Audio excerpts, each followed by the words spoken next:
Good, beautiful Sunday, everyone. Today is February 12, And you are watching a brand new episode of the HR Cafe, Usapang Trabaho, Buhay Iba Pa. We are at episode 124 today.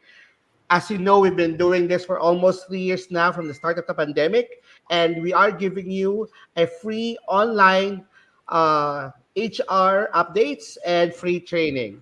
So let's start our program. The HR Cafe, Usapang Trabaho, Buhay Iba Pa is our online talk show program aired every Sunday at 3 p.m. And we are sponsored by the Philippines HR Group. I'm one of our cafe servers. My name is Coach Darwin Rivers. I'm the founder and CEO of the Philippines HR Group. I'm a certified life coach, public speaker, and motivational speaker. And also, I'm the vice president for HR Global Operations of a BPO company. Joining me are your Asia Cafe servers for today. We have Mentors Alan Cañete. Mentors Alan is a learning and development and OD practitioner with more than 20 years of corporate and freelance consulting experience. He's the president and managing director of Creative Moves, business outsourcing, and also one of the board of directors of the Philippines HR Group. Please say hi to our audience, Mentor Alan. Good afternoon, good morning, and good evening to all people watching from different parts of the globe. So, maraming salamat at nakarating kayo virtually sa isa na namang Sunday talk show ng HR Cafe. Marami po tayong matututunan today at maganda po ang topic natin. So, Okay. back to you, Sir Darwin. Thank you, Mentor Alan. And of course, we also have joining the day is no other than Mentor Tina Coang. Mentor Tina is an operations and HR leader with broad local and overseas experience. She's a general manager for a retail company and known for online content and blog tinainmanila.com. She's also one of LinkedIn's top 100 Filipinos to follow. Please say Mentor hi, Tina Mentor is in the Tina. backstage. Oh, Mentor Tina is still on the backstage. Oo, yata. Kasi hindi pa siya. Okay, Hi Mentor po. Tina, can you hear us? Yes, very clear. Okay. Welcome everyone to the HR Cafe. We'd like to thank you for joining us despite your busy schedule. Malapit na po ang araw ng puso. And we really love to have you here. For anyone who is here, please leave your name, where you are, the Philippines or elsewhere, your company name sana, so that we can give you a shout out at the show. Okay. Thank you, Mentor Tina. Unfortunately, one of our mentors, Mentor Shona Dale Ferentino, won't be able to join us, but she promised to join us next episode. Mentor Rona, has more than 20 years of experience in HR for both local and international companies. She's the president and CEO of Approach Social Geekers, also a public speaker, and also LinkedIn's top 100 Filipinos to follow. So let's start our program. Here at the HR Cafe, for those of you who just joined us or who has been with us for the past 2 years, as you know, here at the HR Cafe, we provide timely news and updates. We also impart knowledge and experience that are value adding and beneficial to our audience.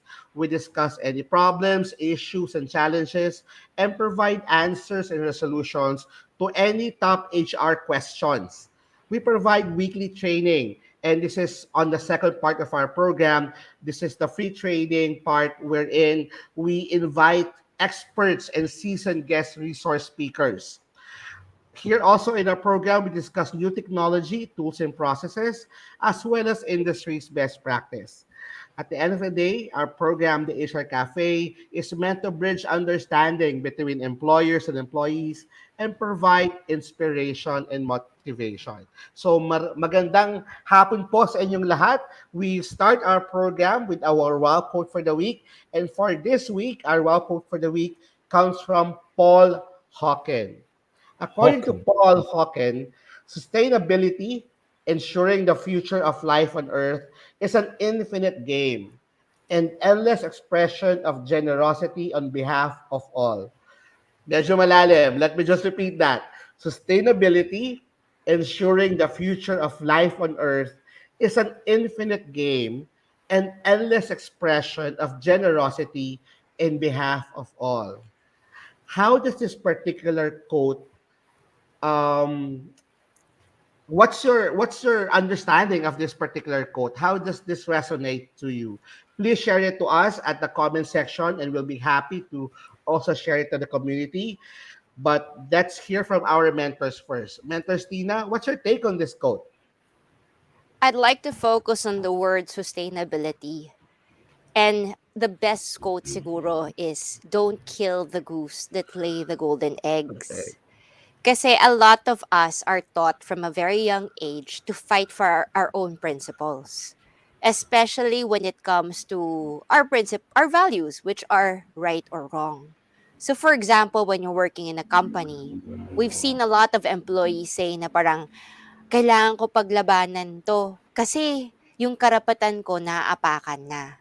When we're in the Philippines, for example, there's a lot of things that we're very passionate about, and we're going to say like, you know what, I really need to make sure that the right candidates, the right rules, the right laws are followed, which is a best way talaga to proceed, because everyone wants a more sustainable future for all, for the citizenry, for the children. And it's always, for me, it's always good to fight for a bigger picture beyond what you are. But I also want to say that sustainability for me also means having a balance. Because sometimes the risk of fighting for climate change, fighting for gender equalities, or yung mga things that are very special and personal to us. Pero parang when we do that, we also have to remember those that we are fighting with, because everyone is part of the same group of people, and we're assuming that everyone wants to do the right things.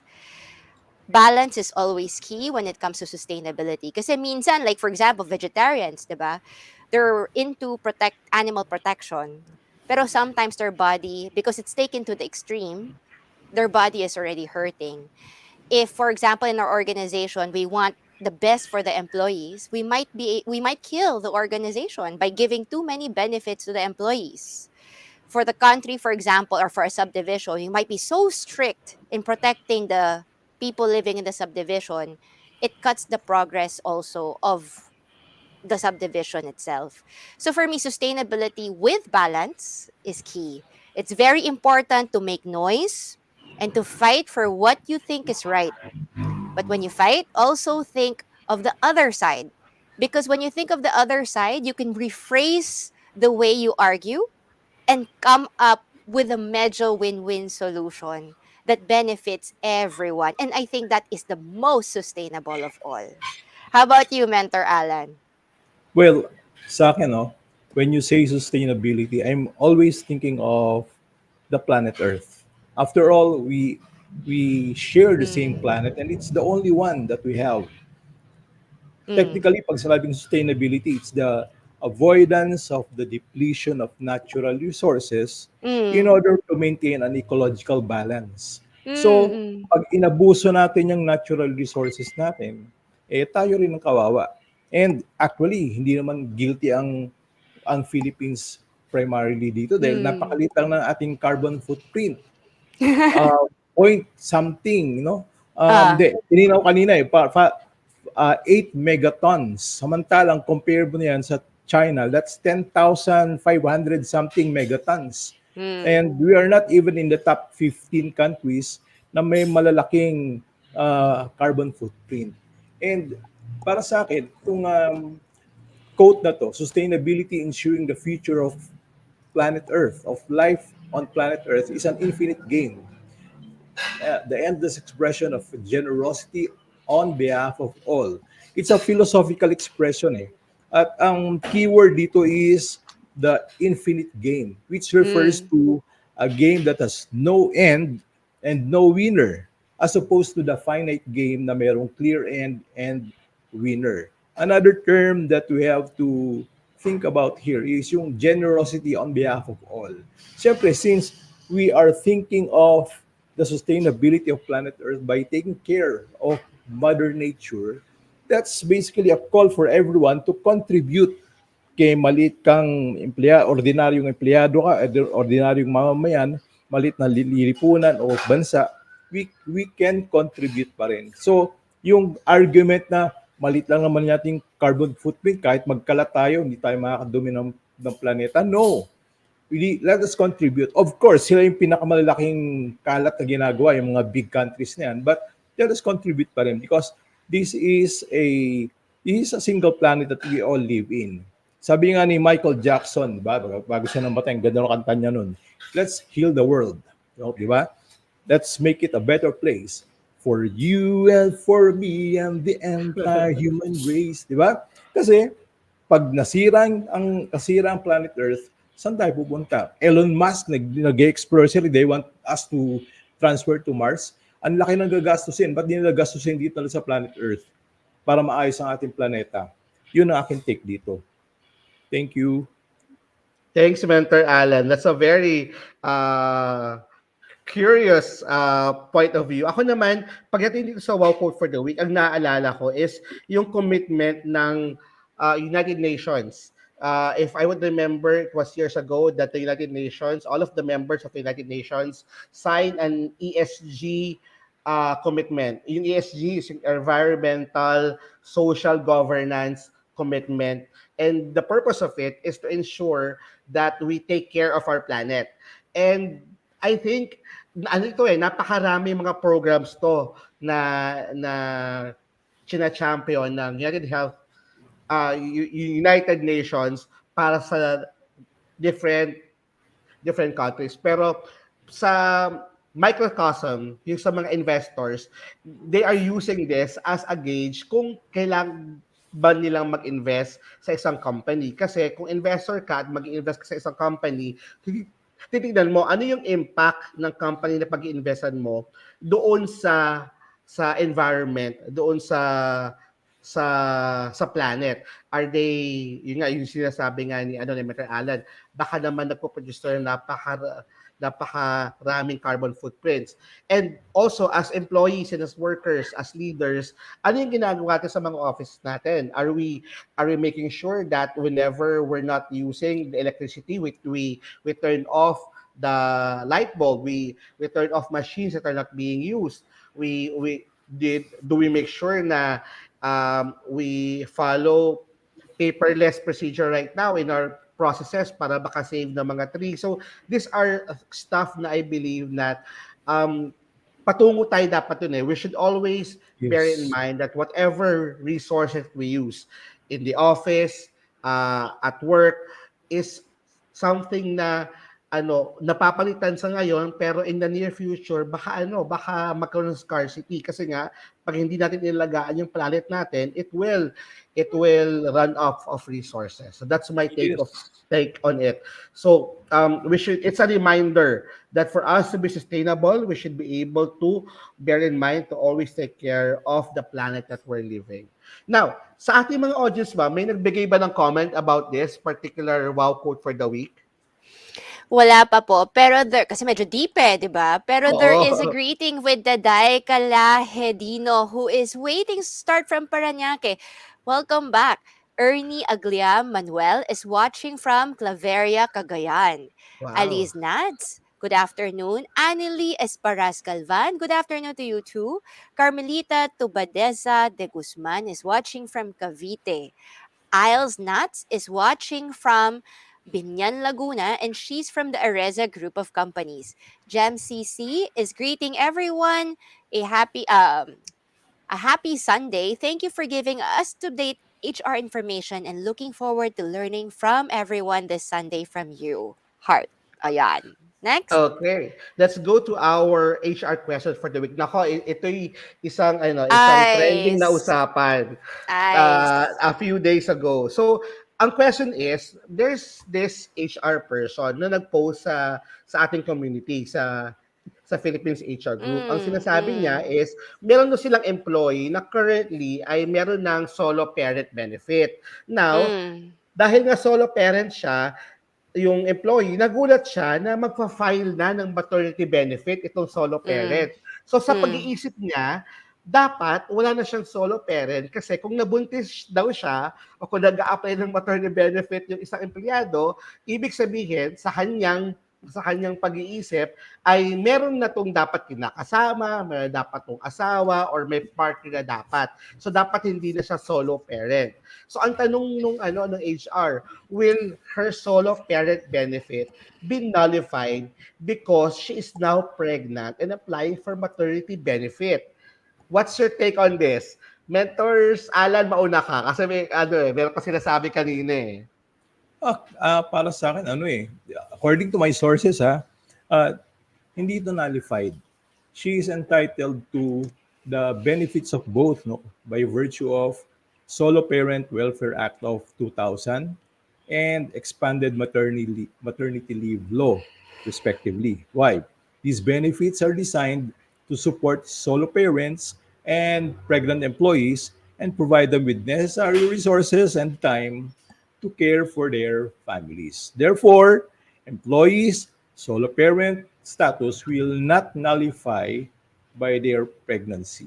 Okay, so yun po yung aking tingin dito. And in fact, napaka-generous po ng acts na to, itong mga laws na to, dahil ang hirap kaya ng kalagayan na maging solo parent, no? Tapos Agree. pregnant pa siya. Tapos palalaman niya, halimbawa, kung totoo nga ganun ka ganun kalupit at hindi siya qualified or walang ganitong batas. Kawawa naman, no? Yung Mm-mm. depression na nararamdaman ng isang pregnant woman na mag-isa lang, lalong makakadagdag sa hirap ng kanyang kalagayan. And that will affect the baby. Mabuti na lang meron tayong ganito. And let's be grateful for this. Mentor Tina, what's your take on this? There legally May tama ano po eh, si may, Mentor Alan. may elemento na pagiging marites yung HR, di ba?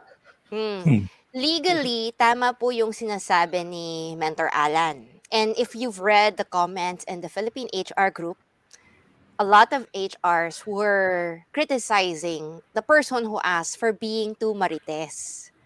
But we also need to read certain parts of the act itself, which is what are the conditions for the termination of being solo parent. So technically, a change in the status or circumstance of the parent claiming benefits under this act, such that he or she is no longer left alone in the responsibility of parenthood, shall terminate his or her eligibility for benefits, such as the change of status in marriage, or the concerned parent is no longer left alone with the responsibility of parenthood, etc.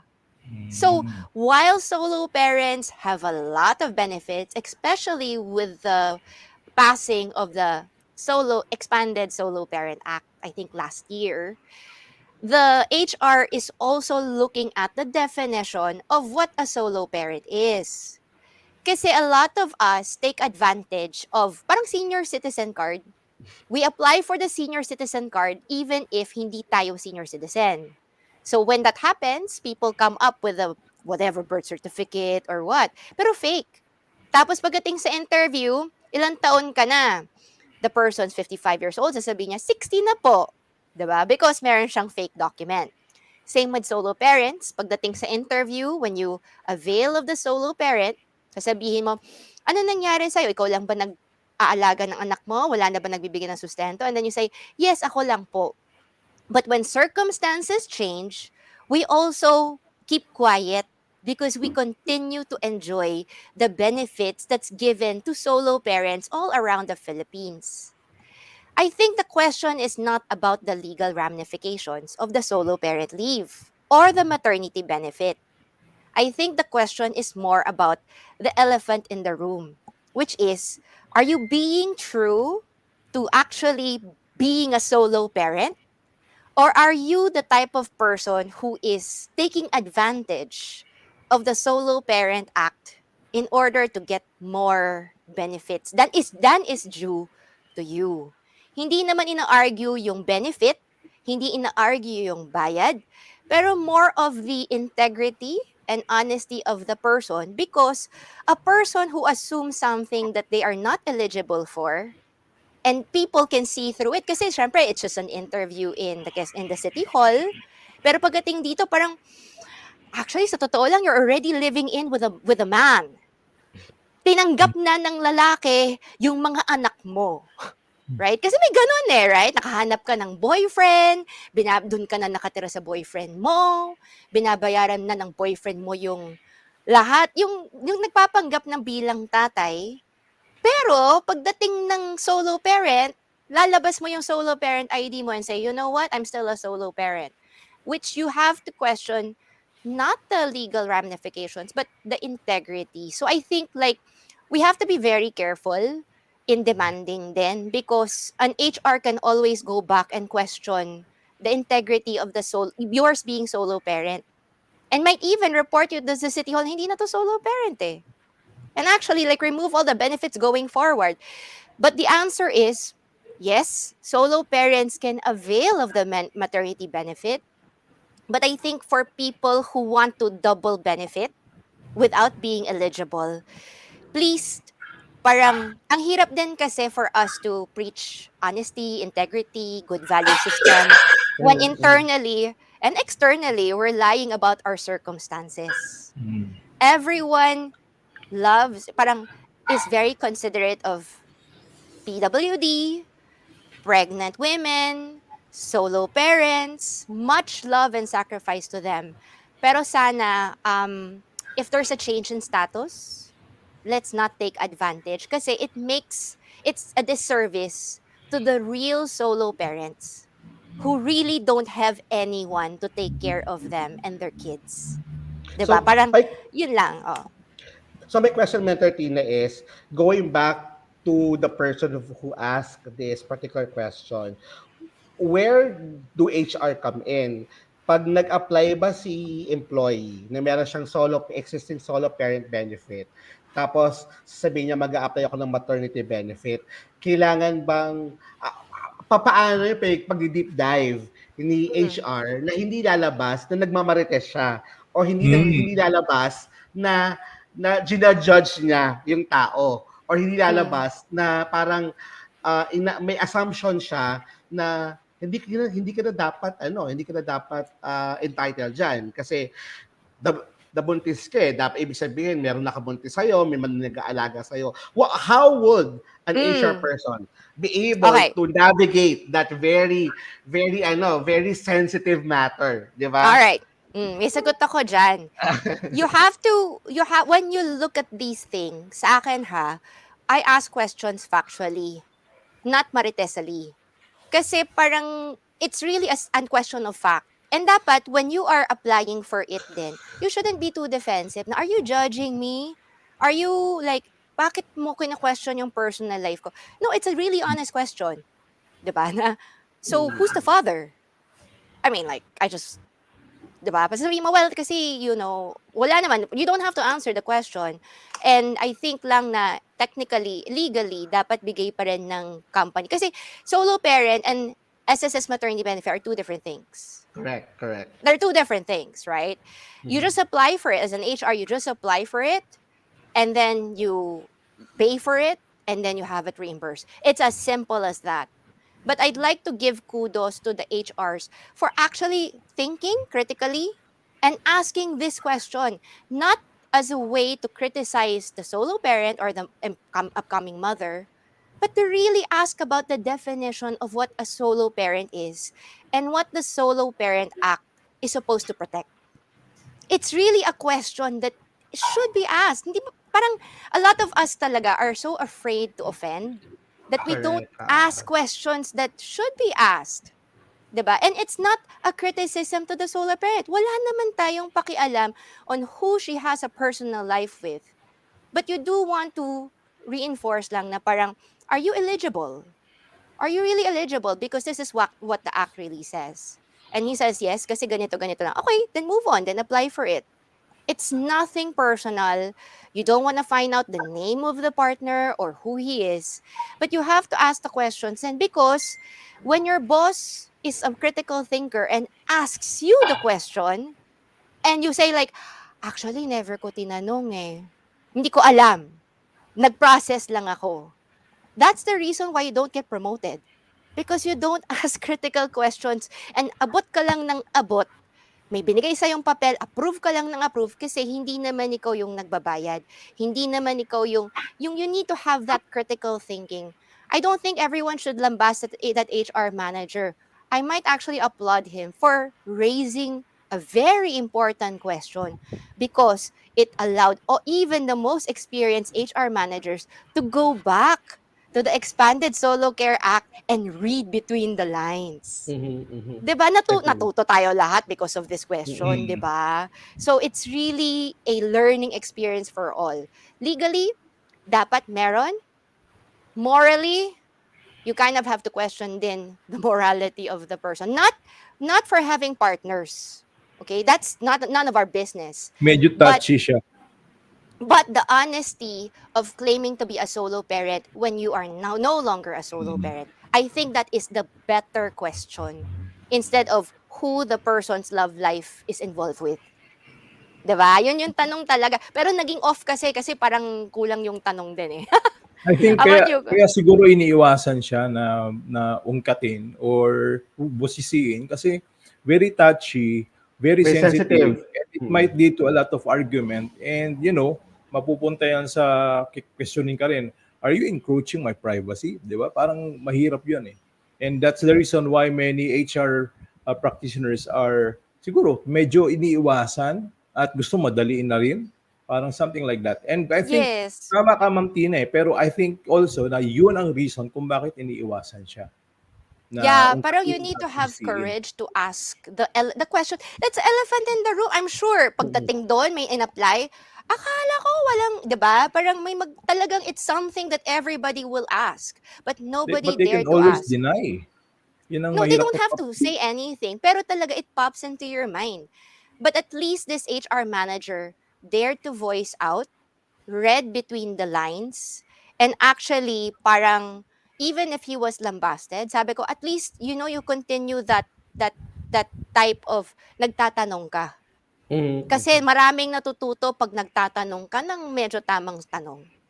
Agree. Agree. Coach Darwin, ikaw, what do you think? Kasi talaga Ako, very very mm, controversial yung ano, yes. yung question. Ako for me, I would like to go into the fact that either way it's allowed by the government. Either way it's a Yes. benefit that a solo parent and someone who's applying for maternity benefit can avail.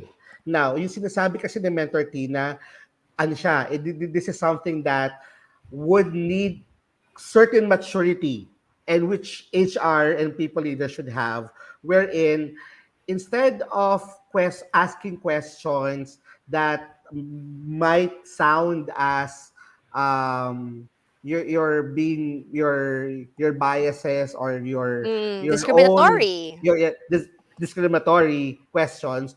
I think I would recommend the suggestion of Mentor Tina where you just have a checklist where this is the Mm. eligibility of a solo parent. Can you please indicate here if you are eligible? Right? And after going through the checklist of the Mm. eligibility of the solo parent, if the person still claims that she is a solo parent, then you go ahead and process her solo parent benefit on top of her maternity benefit. But if going through the checklist of the solo parent, nagsabi si employee na, alam niyo po ma'am, sir, meron po akong bagong kinakasama, Yes. meron po akong bagong live-in partner, then it's your responsibility also for an HR to provide the person na alam mo ba na ayon sa batas pag meron ka ng kinakasama, pag sinusuportahan ka na ng partner mo kahit hindi kayo kasal, hindi ka na eligible. Mm. Kawawa naman yung mga taong dapat maging eligible, hindi nila magagamit kasi ginagamit mo. Di parang gano'n, di ba? Parang ano. So it's really how you phrase things and also how you phrase your questions and basically it's the intention. Sabi nga ni Mentor Tina sa ni Mentor Alan, it's sensitive because it comes across as you're infringing into the privacy of the person. But if you're asking the right questions on a matter of fact way wherein you've established that you're just asking questions because you're going through the eligibility process, then I don't think it should be bad or it should be construed as something negative. Tsaka, But Mm. oo. mm, Mm-mm. No, joke lang ha, may tinanong mo. So, may kinakasama ka ba? Yes, sir. Pinapalamon ko rin. Yun. Pero ano, yun nga there lang. is an update with the expanded Solo Parent Act. And I think that is the more of the sensitivity then from the HR. Kasi Mm-mm. Mm. if the expanded Solo Parent Act says that the solo parent benefit, the solo parent leave is 7 days of leave from the Correct. 6 month. Oo. Mm-mm. Dati kasi 1 year eh. 1 year continuous or staggered years of service. Parang service incentive. But the expanded solo parent awards this 7 days of paid leave from 6 months of service. So in a way then, the maternity is not being questioned here. SSS maternity or maternity benefits is accepted and is not questioned. It doesn't matter who the father is, kasal ka or hindi, it is by right given to all females in the Mm. Philippines. What is being questioned here is the solo parent leave, which the girl has been availing for a long time Availing. Correct. and is Oo. going to continue to avail going forward.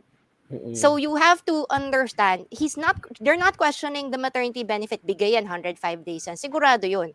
It is the extra benefit that they get being a solo parent, which will also be inquired of by other Marites employees. Bakit siya leave ng leave? Live in na nga ng boyfriend, halos kasal na eh. And it's very important then that HRs also be fair, not just to those who are discriminated against, but to everybody else in the company who are not solo parents. Mm. Agree. Pero Yon. ano, Mentor Tina, Mentor Allen, hindi lang yung sa additional leave benefit sa solo parent. We have to Mm, also understand na merong additional benefit many din ang solo things. parent sa maternity benefit. Kasi if you are availing for a maternity benefit at solo parent ka, may additional 15 days ka pa on top of the 105 Paid. days. Paid? Paid pa yon. Paid. So Ah! magiging 100 ano yun, 120 days na paid. Tapos you can Yes. extend it to another 15 unpaid days. So, Mm, pero excuse ka na nun. Hindi ka lang paid, pero excuse ka sa work. So, mm, siguro, ang HR kasi, minsan, we tend to put ourselves in the shoes of the owner din, di ba? mm, Na, teka mm, muna, mm. are we giving too much of the benefit to someone who's not eligible or Mm. who's not even, who should not be getting such. Pero again, going back, Yes, we yes. should we should always be mindful that whenever we ask questions, we're asking questions May to question humans. ako. I have a question. Mm-mm. Ang Solo Parent Welfare Act ba, ang binibigay ay leave lang? Or No, meron di ba ang itong financial dami. assistance at educational support? Marami, Yes. actually marami. Ah, Discounts, Alan. educational Oo, support, correct. paid leaves, a lot, Mm-mm. lot, lot okay. talaga. Grabe. And But, everything is expense ng management to. Hindi mm, naman expression management. Meron Lahat. mga, you can avail of discounts as a solo parent in other government institutions, di ba? Mm. mm. So, yun. Tsaka ang So, leave, kung kunyari, yung it's so hard din kasi parang minsan din hindi maganda yung pagtatanong ng leave eh.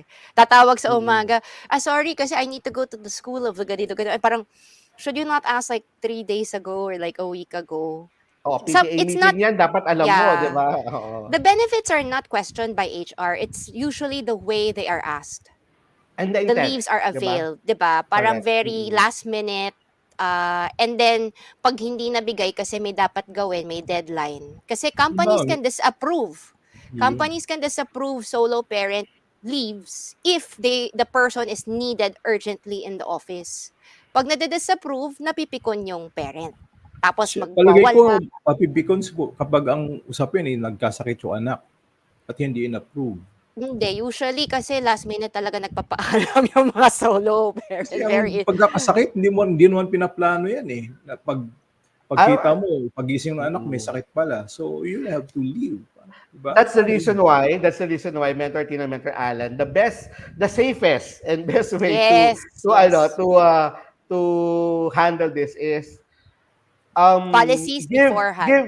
give the benefit if you're not sure if the if you're not sure if you would like to deep dive onto such, Mm. because either way legally the person is entitled to both solo parent yun. benefit and also Mm. maternity benefit. Yes, Okay? correct. So, bago pa maging controversial, baka merong mga points of view yung ating mga audience. Marami ka matutunan sa PHRG. So, for anyone who's watching this and is not yet part of the Philippine HR group, Facebook group, please join. It's free. It's a private group, but it's free. Sobrang daming matutunan. Huwag ka na bumili ng libro. Doon ka na lang sa PHRG magbasa. Okay, may additional comments ba from the audience, Wala or wala naman po. naman? We can Mm. continue. Okay, so let's go to the updates coming from our government. So Department of Labor and Employment ay nagpapasabi na nung December kanilang sinuspinde ang DOLE inspections. Pero sinasabi na ng Department of Labor and Employment that they will resume its labor inspections on all companies starting February 1, 2023. So wag po kayong magugulat kung meron pong pupunta sa inyo na DOLE labor inspector, kasi sinuspend nila to noong December nung ang labor inspection, pero ito'y i-continue starting February 1, 2023. At ang inspection po ng DOLE ay napaka-importante kasi po ito po ay naglalayo na ma-check kung meron ba tayong right policies, right processes sa ating mga company na umaayon sa batas para sa mga manggagawa. Okay? So kung wala naman po tayong tinatago, at dapat po wala tayong tinatago, kailangan po nating mag-adhere sa DOLE inspection. So whenever a DOLE inspector arrives in your office, just make sure that the DOLE inspector is provided with all the documents necessary for him or her to proceed with his or her inspection of the organization. Okay? And for SSS, Bentortina. Yes, ACOP, mga SSS pensioners, it is only until March 31, 2023 that you are required to update your information. This ensures SSS that you are still alive and kicking, because so Correct. many people, again, integrity and honesty, are saying they are alive, pero actually, yung mga asawa at anak nila ang nagwi-withdraw pala ng mga pensyon. Remember, if it's not yours, it's technically stealing. Okay? Para sa'yo, sa inyo. Pag wala na po, iba na po ang benepisyo. So please ensure. So this is one way for SSS to protect the other SSS members. So they are requiring the pensioners to update their information until March 31. Kasama po ang newspaper na may date tapos may picture pa to ensure na talagang buhay pa kayo. Pero Mm-mm. kung wala kayong na-update, please do not be surprised to see that your benefits are cut. Because talaga matagal na po tayong kinukulit ng SSS, huwag Last tayong year pa matigas natin to ng ulo.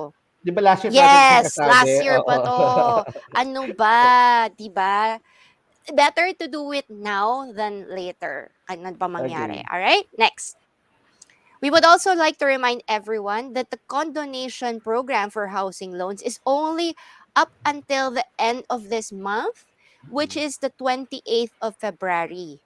For those with short-term loans as well, wala namang masyadong memo as to the deadline, but I hope that people who want their penalties waived to do it as well within this timeline.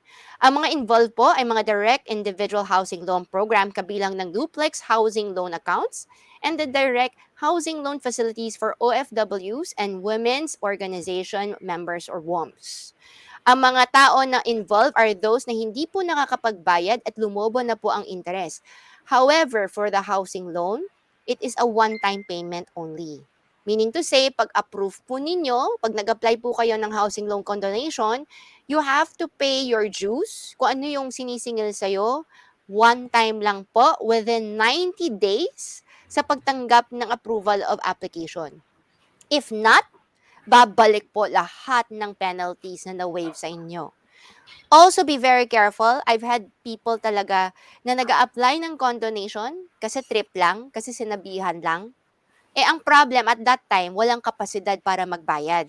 Ngayon, Mm. nakahanap na ng trabaho, merong uling condonation, nag-apply uli, hindi na po mawa-waive yung mga penalties ng past condonation ninyo.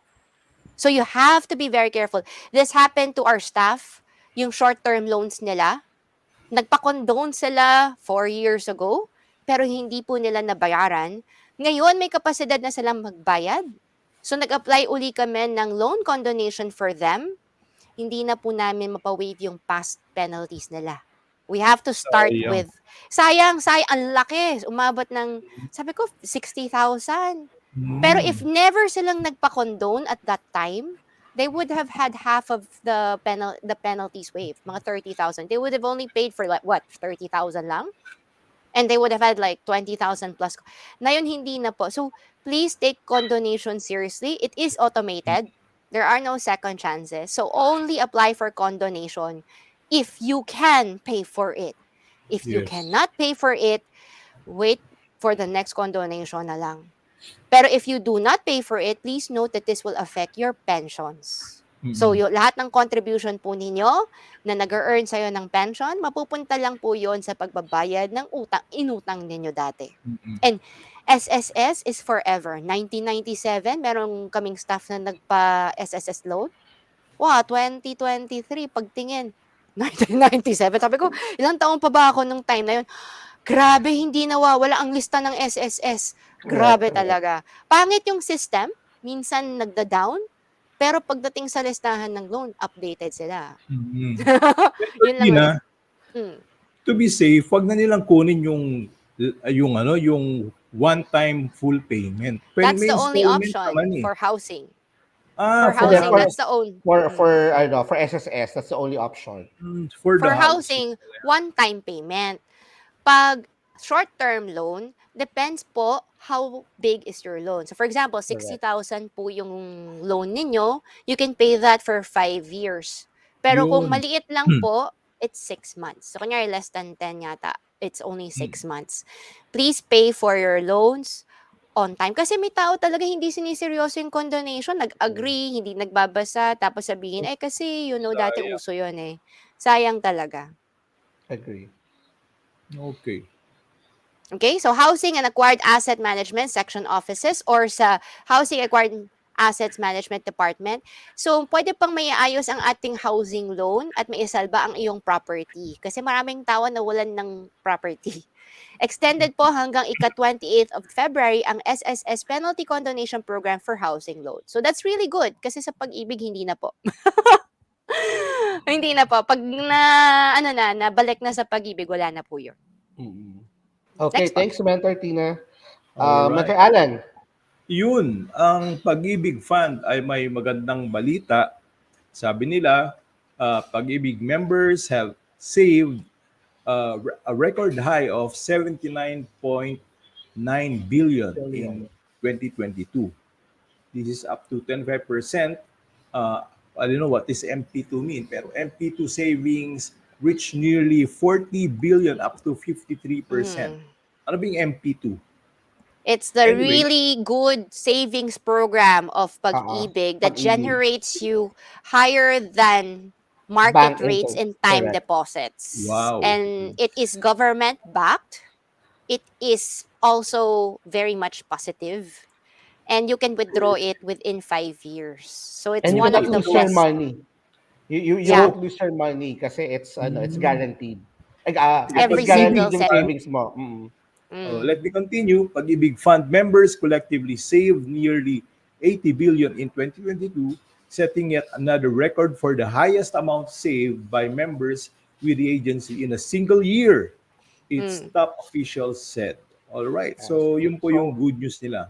Marami nag-a-avail talaga ng MP2 kasi po, ako by experience, I've already shared this to Mentor Tina. I have been with MP2 for 3 years na and I've actually opened 2 more accounts in MP2. Tapos, yung first account and second account ko, nakakatuwa kasi makita mo every quarter, ang laki nung meron siyang dividend sa interest. So, ang laki ng, malaki yung malaki yung balik niya.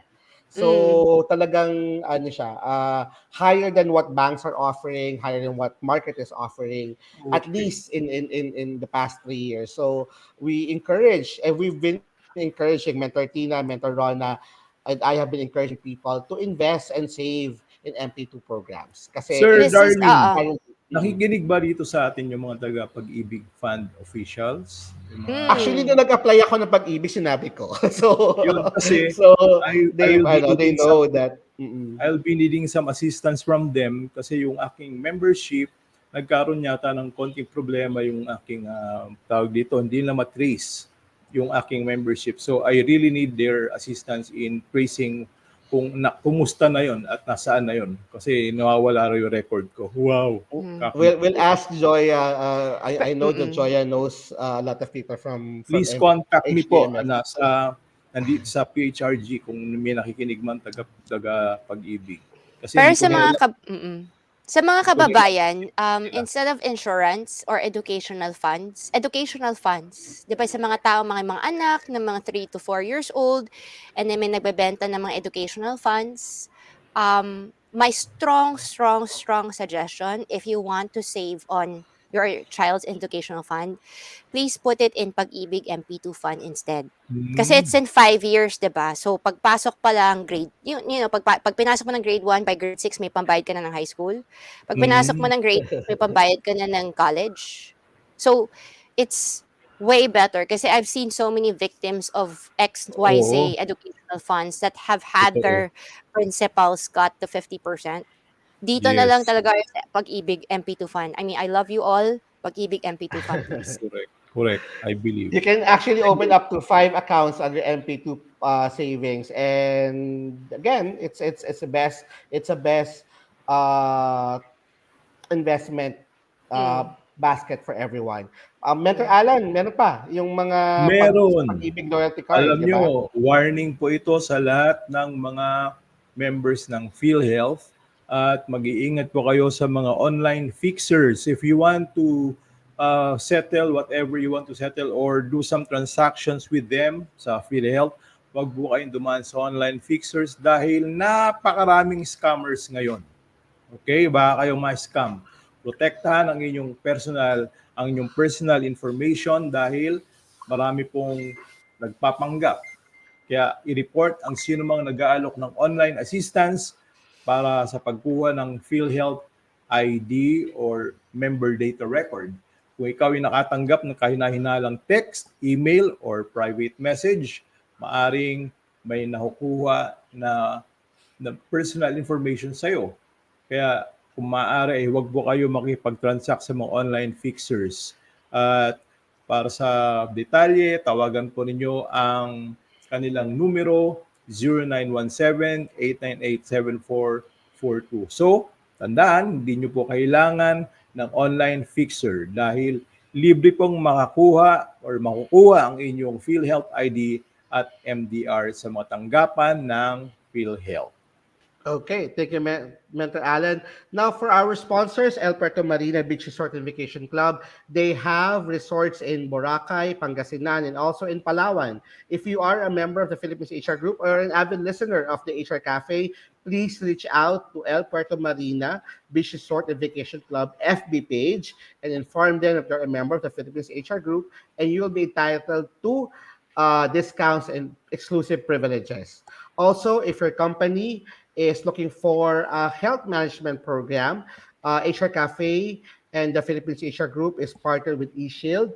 And this is to promote a healthy lifestyle to your company's employees. eShield is a wearable, it's a Fitbit where your employees can monitor their heart rate and all of their vital information through a wearable device, and it goes directly to HR. So all members of the Philippines HR Group gets 15% exclusive discounts.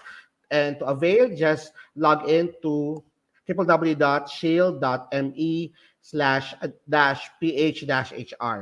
Also, part of the rewards partnership tie-up that we currently have is all members of the Philippines HR Group is entitled to 10% discounts on all 70 restaurants under Unicare. This is absolutely free. There's no service charge and service fee.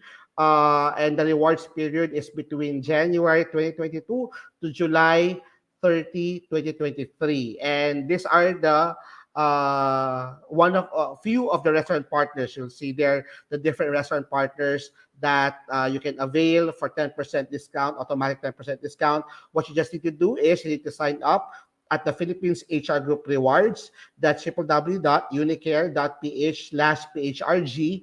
After signing in, you will receive an email confirmation. Then you will be receiving a QR code, which you can share to your employees.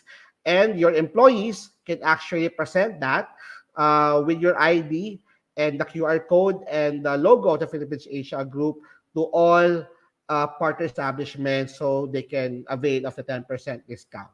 Okay, and if you have any questions, please don't hesitate to post it at the main page of the Philippines HR Group. We just hit 288,000 members today and we're continuously growing. And sa LinkedIn naman, we're almost 70,000. So Wow. we encourage you to please invite all of your friends and your network to join us at the Philippines HR Group, both in Facebook and also in LinkedIn. And also, if you want to watch the previous episodes of the HR Cafe Usapang Trabaho Buhay Iba Pa, we have more than 124 episodes already recorded. You just have to go to the FB page of the HR Cafe Usapang Trabaho Buhay Iba Pa, like and follow that FB page, okay? And if Yeah. your company is looking for sponsorships to sponsor us, the Philippine HR Group and the HR Cafe, you can just reach out to any of the mentors, me, Mentors Tina, Mentor Shona, or Mentors Alan. And um, uh, just a promotion, the CHRP or Certified Human Resource Professional Certification class for batch 10 under the Philippines HR Group will start February 18. So sa lahat po ng gustong kumuha ng CHRP certification, magsa-start po ito sa February 18, 25, and March 4. Tatlong half days po yan. Kailangan po ay mag-enroll po kayo. The enrollment registration is at the FB page, FB group page of the Philippines HR Group, or you can email us at the philippineshrgroup@gmail.com para po makapag-register kayo. Magsa-start po ang CHRP training certification class on February 18. Yan po ang batch 10. For the succeeding batches, we'll be announcing it in the coming weeks. We'll also be having batches in Cebu, Iloilo, Davao, and hopefully in Palawan. Now, we're on the second part of our program, and as mentioned during our promotion, we will have Mr. Tom Graham to be our speaker for today. Tom Graham is a TEDx speaker, an author, and co-founder of MAD. MAD stands for Make a Difference. This is a social enterprise which creates gamified learning experience to connect employees to communities across the Philippines, enabling them to learn about sustainability while appreciating local values and perspective. Before MAD courses, Tom co-founded MAD Travels, which emerged as one of the pioneers of sustainable tourism in the Philippines, partnering with marginalized communities across the country. Tom is originally from the UK and arrived in the Philippines in 2012 and today divides his time between Manila and London. So, ladies and gentlemen, we're happy to present to you Mr. Tom Graham. Hi, Tom. Hi, Tom, can Darwin. you hear us? Hi. How are you We doing? have Mentors Tina and Mentors Alan with us. Yes, absolutely. Lovely to meet you, Alan and Tina. And I really, really appreciate this opportunity to connect to your community. Yeah, it's a really great opportunity. So thank you. So, Tom, before you start your presentation, so got a question. How did you become involved in the Philippines in social enterprises? Yeah, so I arrived as a journalist about 10 years ago. So you're a I was journalist. right. Yes, background is What journalism. I was newspaper or is it What Yeah, channel, newspaper? yeah. I was writing for Newsweek, which was an American Wow. magazine, but also Mm. I was writing. I was freelance, so I was writing for lots of different publications. I came to the Philippines to write for the Qatar Airways in-flight magazine to do some reports on the Philippines and investment in the Philippines and stuff like that. So that was how I ended up here.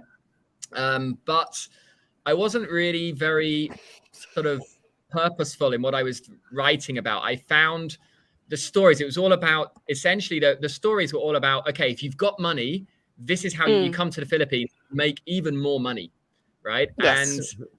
I arrived in the Philippines, and obviously I saw a country with so much inequality, and all my reports just seemed to be telling the story of the richest people and how they can get even richer. And I wanted to tell Mm. the story of the real story of the Philippines. I wanted to go across the islands and meet communities, and so yeah, rather than being just stuck in Makati or BGC, I wanted to travel across the country and discover Filipino values, Filipino communities. So that's what I did. I spent a year living in communities all across the country. And then that's what gave me the inspiration, or it was the communities that gave me the inspiration to write the book, The Genius of the Poor. And then ever since then, I set Mm. up a travel company, essentially saying, don't just read about the communities, come and visit them for yourself. Mm. And then from there, yeah, we've evolved into new and exciting things since then. But that's essentially how I got connected to this country, how I fell in love with this country, and long may that continue. Yeah. Well, why, Tom? Why social enterprise? What makes Yeah. you concerned about the poor in the Philippines or the poor communities in the Philippines? Well, I feel that at least this is what I learned, right? And maybe you have different experiences, but for me, there was the world of business, which was all about making money, as much money as Mm. possible, getting the biggest possible return for the investors or the shareholders. Right. And then there's the world of charity, which is, giving money away essentially, right? Or giving something away. And Mm.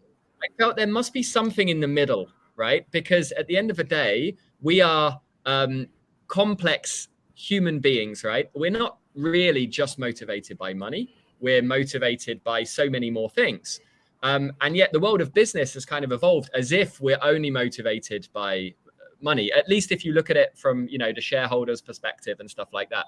So that's why social enterprise Mm. really appealed to me, because it was this idea that you can have an impact, you can partner with communities, create real value, but do it in a financially sustainable way. Because if it's just Mm. charity, at the end of the day, it's not going to be as long term, perhaps, as you want it to be. So Mm. I had no idea what social enterprise was before I came to the Philippines. It was in this country that I met all of these amazing social entrepreneurs, people who were dreaming not just for themselves, but for communities, for other people, and creating these brilliant products and services. I was like, hey, I want to learn more about that, and I want to become one of those people.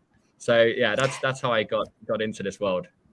Tom, don't you think that it's really hard to be in the Philippines and not be aware of the greater sense of the greater good, right? Because there's so many opportunities here to help others, and it's not Yeah, like if you go to the Western world where you have a huge organization full of highly paid, semi highly paid, and executives, and so the money and the help that people give, only a portion of that actually goes to the end user. Whereas here, you not only are able to help directly, but you can also create an impact, personal impact to that life of that person. You can actually change a life.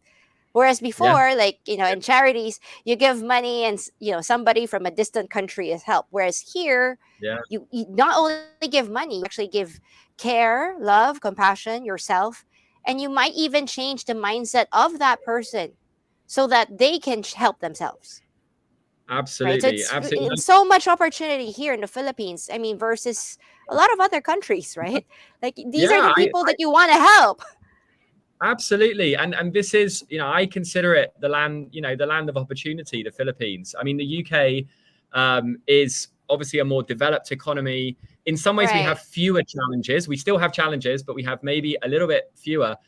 And yet the problem is in the UK is that we look to other people to solve those problems, right? We look to government because government has more resources and relatively fewer challenges. Here in the Philippines, we've got lots of Yes. challenges, right?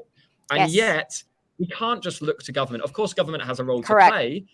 Business has so much, more resources in reality than government in the Philippines. So that means that there's these opportunities, right? That if business is done a little bit differently, which it is in many in certain circumstances, then not only are you creating impacts, but you can also kind of bring out people's values and potential.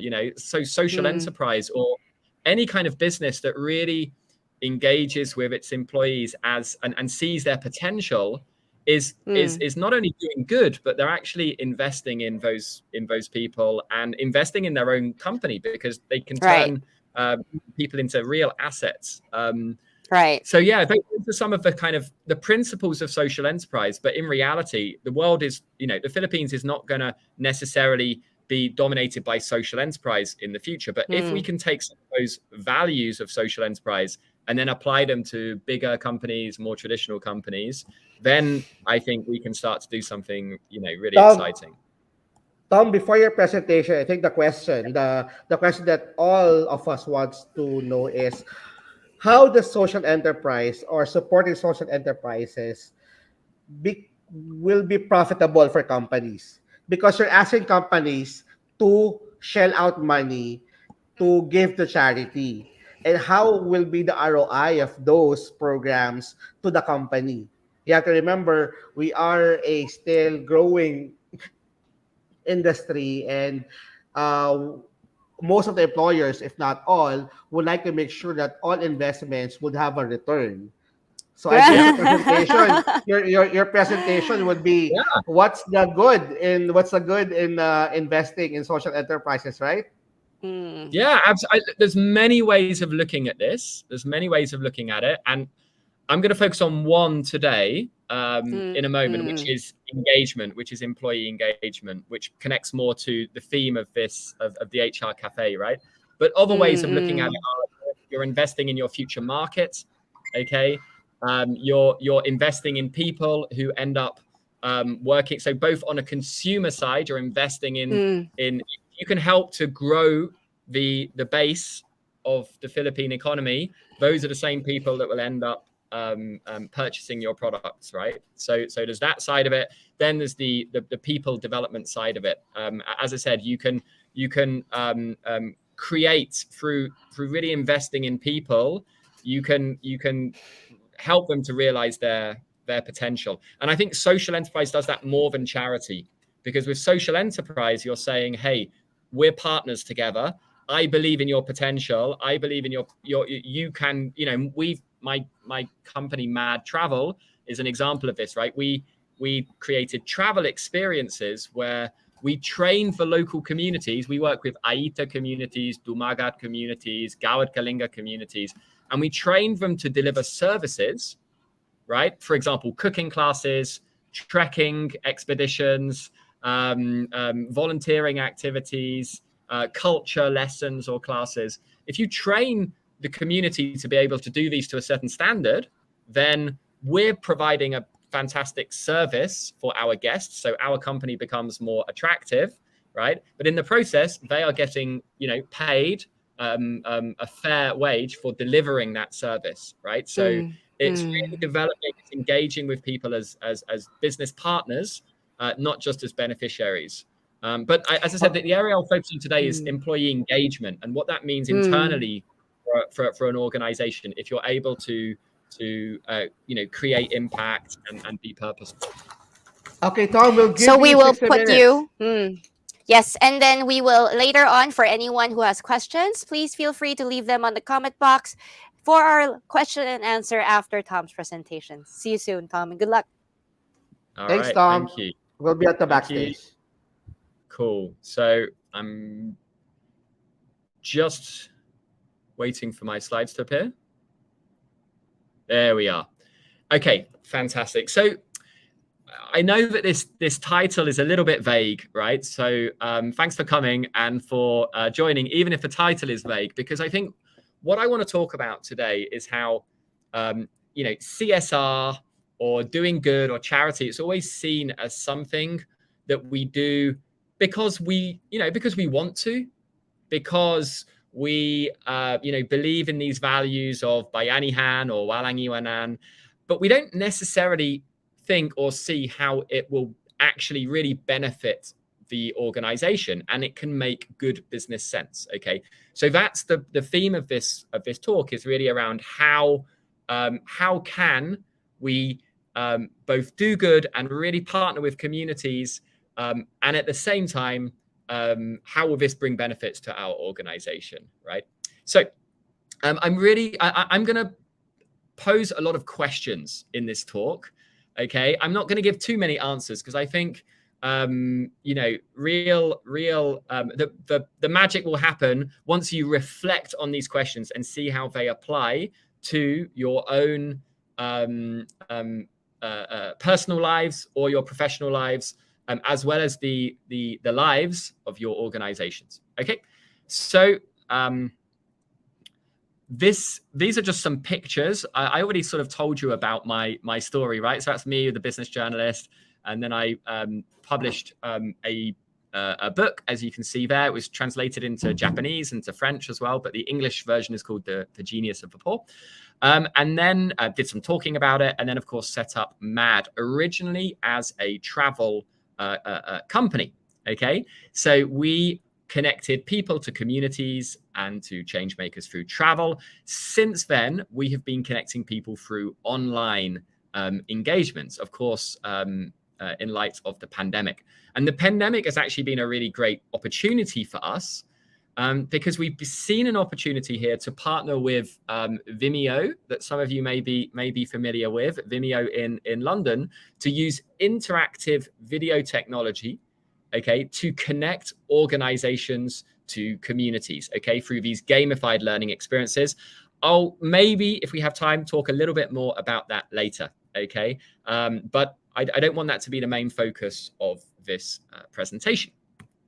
So I shared a little bit about my story, okay, and how I was looking for purpose. And that's how I ended up here in the Philippines, and that's how I ended up staying. But I also wanted to give the story of a colleague of mine who is Filipino, and perhaps his story will resonate a little bit more with you. I was hoping he was going to be with us today, but unfortunately he's sick. So I'm going to tell his story briefly on his behalf. But his name is Alvi Benitez, and he actually dropped out of college because he wanted to do something different and impactful and purposeful. So he spent he dropped out of college and spent about 6 or 7 years in Bulacan, working with farmers and creating various products with ducks, okay, including duck eggs, salted duck eggs, among others. And he spent his days basically, covered in farm poop, and really engaging with a Gawad Kalinga community, right, to develop a business. And this business was quite successful. I know he was featured by he met Chris Aquino, I believe, and various other media celebrities, and he was able to sell here in Metro Manila. But most interestingly, I noticed, right, how lots of people, if you look at this photo on the right, lots of people were drawn to his story. They were just curious, and they loved how passionate he was and how purposeful he was about his work. And so they would just come and join. He spoke to thousands of people coming from Metro Manila and from around the world who are like, wow, your story's great, and I'm drawn to your story, okay? Unfortunately, Alvi couldn't quite pay the bills with his salted duck egg business, right? So after that, he joined a corporate, okay, and he sold real estate.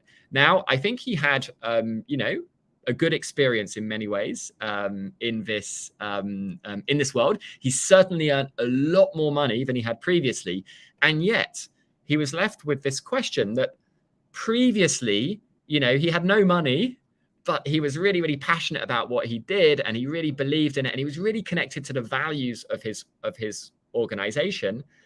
And yet, when he went to work in corporate, he noticed it was a bit more difficult. He was a bit less connected to those same values, right? It felt like he was, you know, there were lots of great things about working for that organization, but that connection to the values was not quite the same, and the connection to communities as well.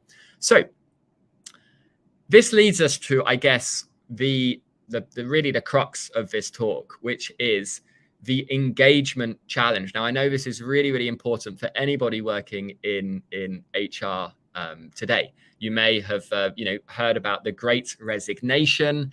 Now, there are many reasons why people are less loyal to their companies than they might have been previously.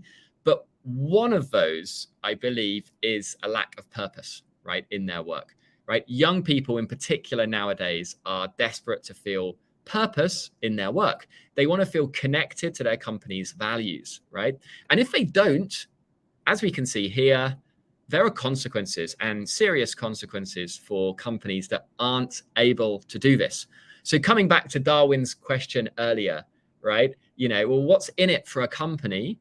Well, I would say this is at the heart of it. If you can prove as an organization that you are purpose-driven, and not just do the good work, but make sure that your employees know about it and are connected to it themselves, okay, then there's an opportunity here to engage, motivate, retain the best people, okay, and not lose them to another company that may offer a more purposeful or may offer a stronger connection to their values. Okay, so this is, I'm going to ask a lot of questions, okay, in this presentation, and I'd really encourage you to reflect individually. It's not for me to tell you, okay, but this is something for you to do on your own, wherever you are listening in the Philippines, right? But what we're looking at is how do we help people to begin to feel their work is more purposeful? Okay, first of all, I want you to look at this on an individual level, right? Think about the values of the organization that you work with at the moment. Do you know what they are, first of all?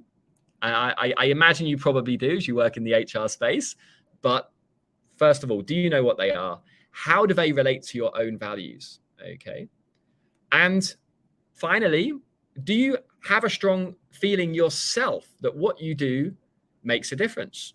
Okay. And I hope the answer is yes. And if so, think about why. Why is it that you feel that what you do makes a difference? So on a personal level, just think deeply, write those questions down. Maybe you think about them later on after this talk, okay? But I think, first of all, getting clarity on for yourselves about these questions is gonna be meaningful for you, right? Because it's gonna help you to know and probably affirm that you're in the right job, right? And you're working for the right company. That's the first thing, okay? But then let's move this now to your organization, the organization that you work for, okay? So what percentage of your employees can talk passionately about your sustainability initiatives? Okay.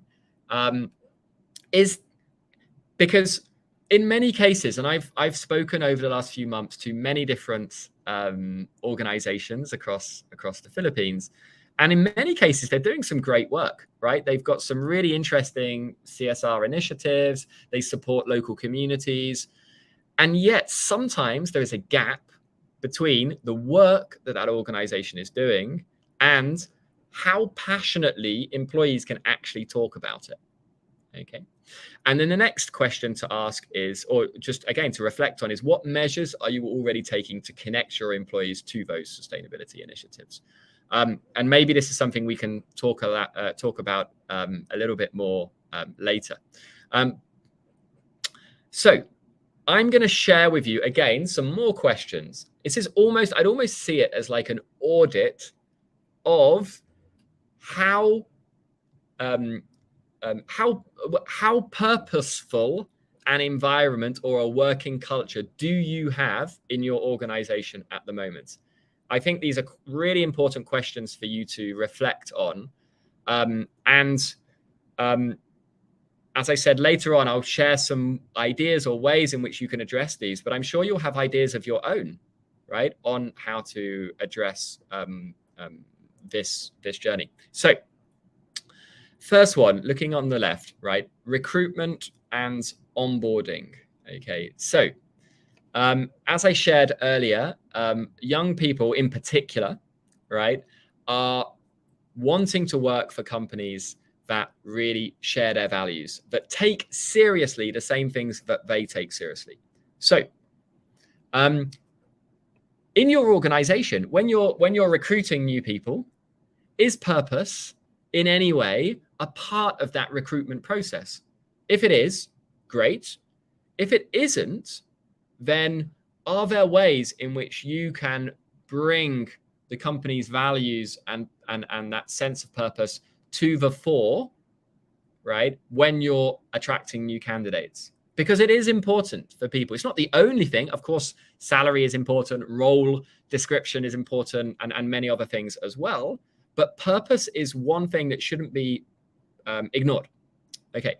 Next one would be in the onboarding process. Okay. So if your organization says we focus on these sustainability initiatives, this is how we are a purposeful organization, right? How is that communicated to your new hires? What's the process that they go through? My own experiences of speaking to some organizations, right, is that they'll say, actually, it's a little bit boring at the moment. Maybe we tell people, yeah, we support a community, but that's it. Or maybe there's something in our annual report about how we support communities or how we have different CSR initiatives. But is there any way in which from day one, a new employee joins your organization, is like, whoa, this is a cool company. This is a company which really shares my values. They take sustainability seriously. They want to have a positive impact in the Philippines, right? So those are some questions to think about in terms of recruitment and onboarding. Now let's go to team building. How has team building evolved during COVID times? A lot more people are working from home, right? Has that affected how you do team building activities? Okay, are you still doing on-site team building? Are you doing online team building? How is that going? Is it more accessible now, team building, than it was in the past, or less? Okay, so those are some things to think about in terms of team building. Training, right? Training is what format are you using for training? Is it as engaging as possible? If we want to learn about, and I'll talk from my own personal experiences here, right? I studied at a pretty good school in the UK, and then I did a master's in Spain, and I was fortunate to get lots of academic training throughout my younger years, right? And yet the most powerful lessons I got were through encounters with real people, right? In particular, of course, here in the Philippines, with real communities. And it was these experiences and these people that I met which transformed how I saw the world. Okay. So when we come to training and development, how are we delivering that training? Because the value of experiential learning, not just learning, facts and figures, right? Or just learning, learning through just through a PowerPoint slide, right? Or is there a way in which we can do even more experiential learning? Okay. And can that experiential learning involve perhaps purpose through engaging with communities? Okay. That's something to think about. Okay. Now I'm going to look at it through a CSR lens, okay, or through an impact lens, okay. So these are really regular questions that would affect any HR department, I imagine. Now looking at it through a sustainability or a CSR department lens, okay? Because I believe we can look at both of these. I believe that they need to work together, right? CSR and HR departments need to work even more closely together. So the first question would be around sustainability education. If you have, some of you may be familiar with ESG, right? A lot of companies are having to comply with environmental, societal, and governance restrictions, okay, nowadays. Do your employees or the employees in your organization, do they understand what SDGs? So SDGs is sustainability initiatives, right? That's what it stands for, Sustainable Development Goals. What sustainable development goals your company supports and why? Do they know this? If you say as a company, inequality or financial literacy is really important to us, or plastic pollution is really important to us, do your employees know why? Right? Because increasingly through ESG in particular, companies are having to quickly adjust their approach to comply with ESG, particularly the big companies in the Philippines. And it's really important that the employees, not just the senior executives, but everybody in the organizations knows why this is important. Okay. Volunteerism. Is there a high demand for volunteering in your company? And if there is, great. Why? What is helping to drive volunteering? If not, why not? Right? Because again, if a lot of employees are volunteering, that is a really good sign that they are, they connect to your values, at least in some level. Okay, and it's more likely that they're going to be engaged employees. Finally, insights. What do you know about what values are important to your employees? Right? Do you know? It's one thing is to say we take this issue seriously, or this is important for us as an organization. But do you understand what your employees consider to be important? Okay, what values are important to them? Because learning from them and listening to them is an opportunity to obviously engage them more. Okay, so those are all questions that I'm engaged in helping to answer. Okay, through the interactive courses that we create. But I'm sure you'll have your own ideas, right? About how to answer these questions. You'll have your own, and I'm sure you can get together with your colleagues and really reflect on these questions and do a little bit of a purpose audit for yourselves.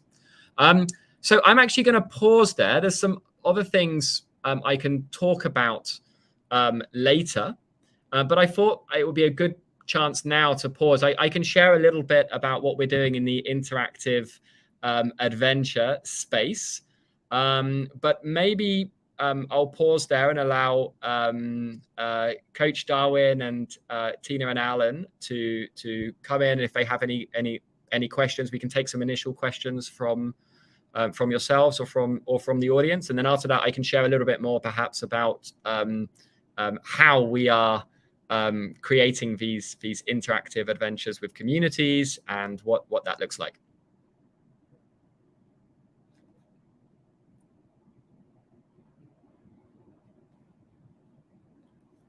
Or not. Let me, I'm not sure if you're, anyway, okay. In that case, I'm going to carry on a little bit, okay? And I will tell you now what we've been up to, okay? Particularly because, of course, I've asked a lot of questions here, right? Around how we, these are questions for you to ask yourselves, okay?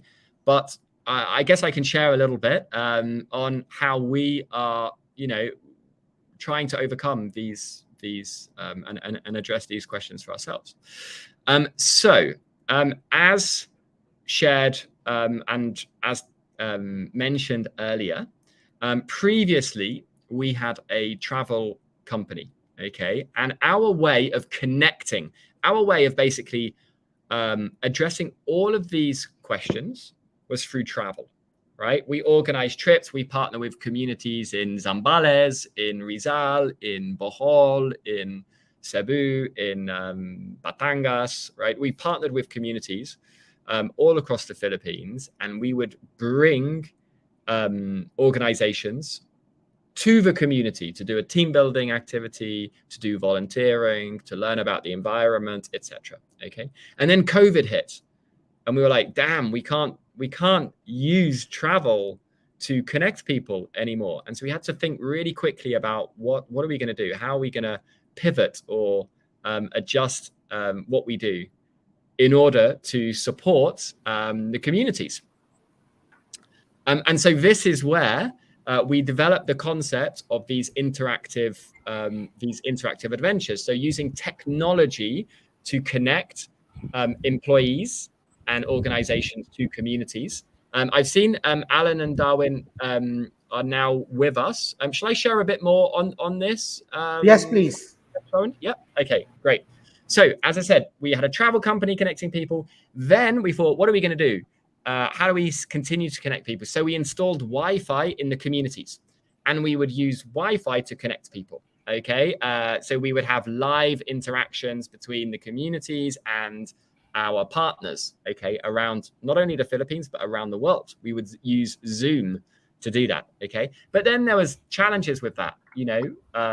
There's maybe the Wi-Fi is not working very well. Maybe the chieftain of the tribe that we partner with, he's busy, right? He doesn't have time to always spend, be with us. So we tried to figure out a way, how can we connect people on a bigger scale? And essentially say that rather than it just being one busload of employees or two busloads that go once a year to a community, right? And then they, maybe then have to wait until the next year.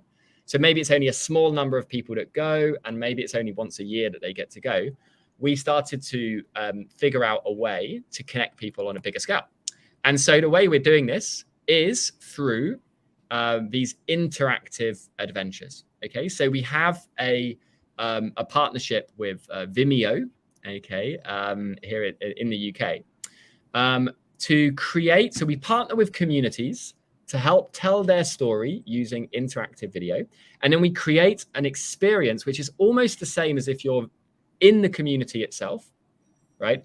But you get to choose where to go, who to speak to, and what questions to ask. So it's as if you're in the community, and yet it's all happening online, okay? So this is what we've been working on. And the concept is really that we can obviously increase employee engagement, but also, most importantly, give communities a voice. So communities should be the ones that have a voice on these topics, right? We want to create revenue in partnership with communities. So we partner as a social enterprise with communities to generate revenue for them. And then, of course, our mission, apart from companies, is to inspire students all around the world to learn about sustainability. So in a moment, I'll share with you an adventure we created in Batangas.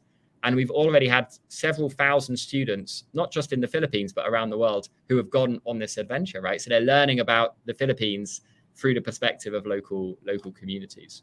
So I will, in fact, I'm just going to, I'll see if I can play a video in just a moment, but I'll pause there. And I'll see if I can play a video so you can actually see what the adventure looks like itself. But I'll pause there just for a moment and see if you have any questions. Yeah, I have a think question. Sure, Alan. How do you apply gamification in these initiatives of yours? And what is the response of employees who are involved in the CSR using this gamification, if there is one? Perfect. Thanks for that question. I'm gonna just a question, Coach Darwin. Is it possible to share my screen, or does that not work? Is it only Sure. through I can. Okay, fantastic. So Is this the same screen? it's going to be, so I'll show you, because I think this will answer the question. It's going to be a different screen. Can you see my screen now? Okay, that one. Yeah, you can see it? Yes. Okay, fantastic. So the idea is, so I think I'll explain the gamification concept. It would be best if I actually share the screen and let you have a look for yourself. So just bear with me a moment.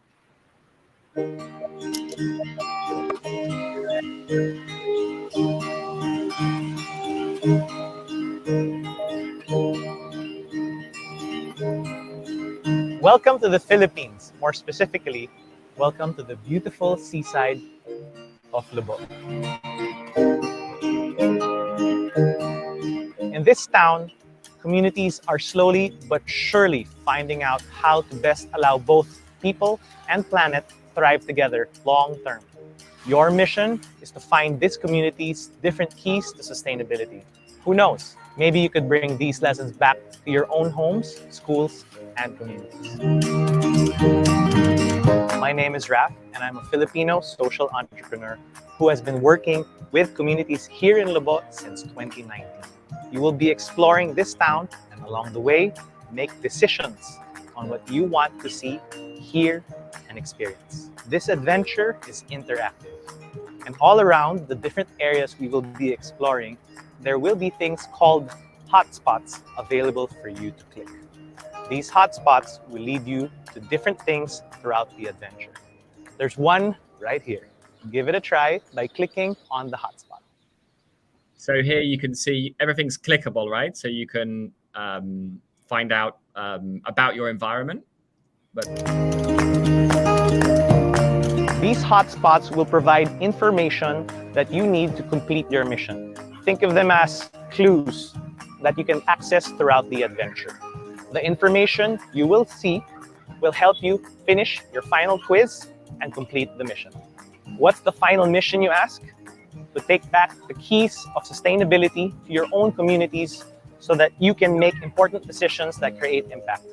We will test your knowledge with a multi-level quiz that you need to pass at the end of this adventure. If you already feel confident, you can take the quiz now, or you can explore the area and look for more clues.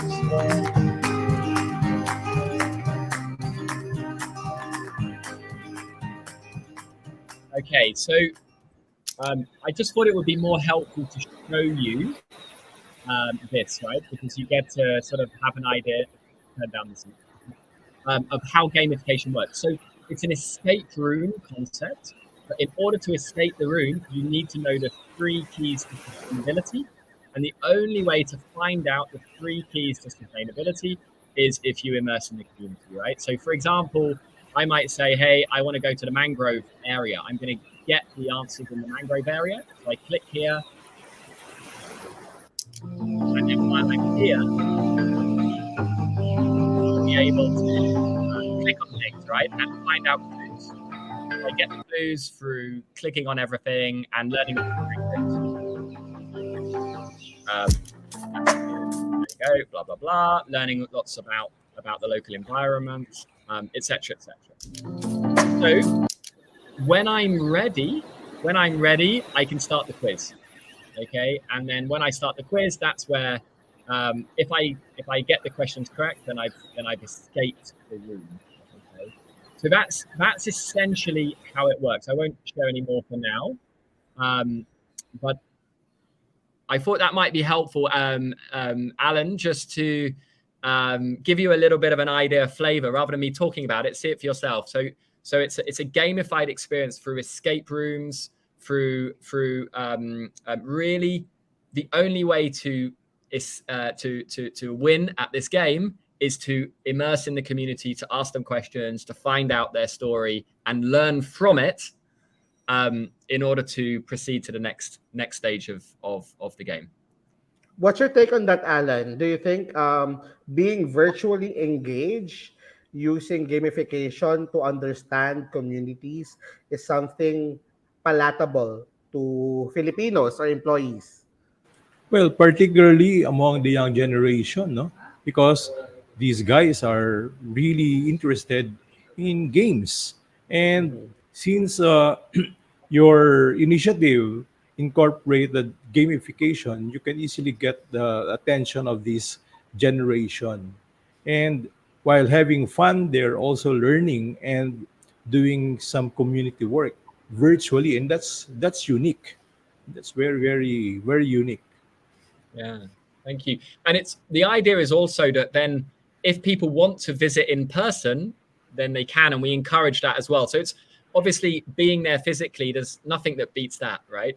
So Correct. it's Yeah. almost, if through this gamification, if you have thousands of employees in your organization, then every single one of them can potentially have this gamified experience, right? So everybody is aware of the community. Everybody knows about it. And then some, the lucky ones, will actually get to visit in person, either personally of their own decision, or maybe as their organization organizes a trip. So I think that's important as well. It doesn't have to be all online, but the online can be a really nice complement to real in-person connections, and hopefully it makes people even more excited to visit and to experience it for themselves. I agree. But that would be the company expense, of course. Yeah, or individual. I mean, we often people on an individual level, like, hey, I want to go to Lobo. I've never been to Lobo before. They've got a beautiful beach. They've got mangroves. They've got canoe. When you go on the adventure, you learn about the tourism activities in the area. They have snorkeling in that area. So, of course, people can go with their kids. They could do the adventure with their kids. Aside from Lobo, do you have also other communities that you are sponsoring? Yeah. So we have also one in Zambales, an Aita community. We have another adventure there. We have one in Metro Manila with a Gawad Kalinga community, so more closer to home, but very, very easy to access or to visit at the weekend.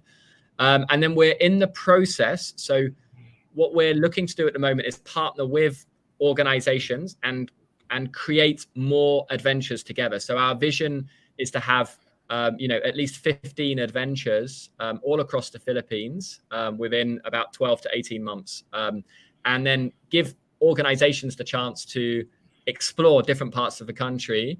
And also, of course, we want to get this into public schools. So, our dream, if you like, is that every single public school kid could every single month go on a different field trip.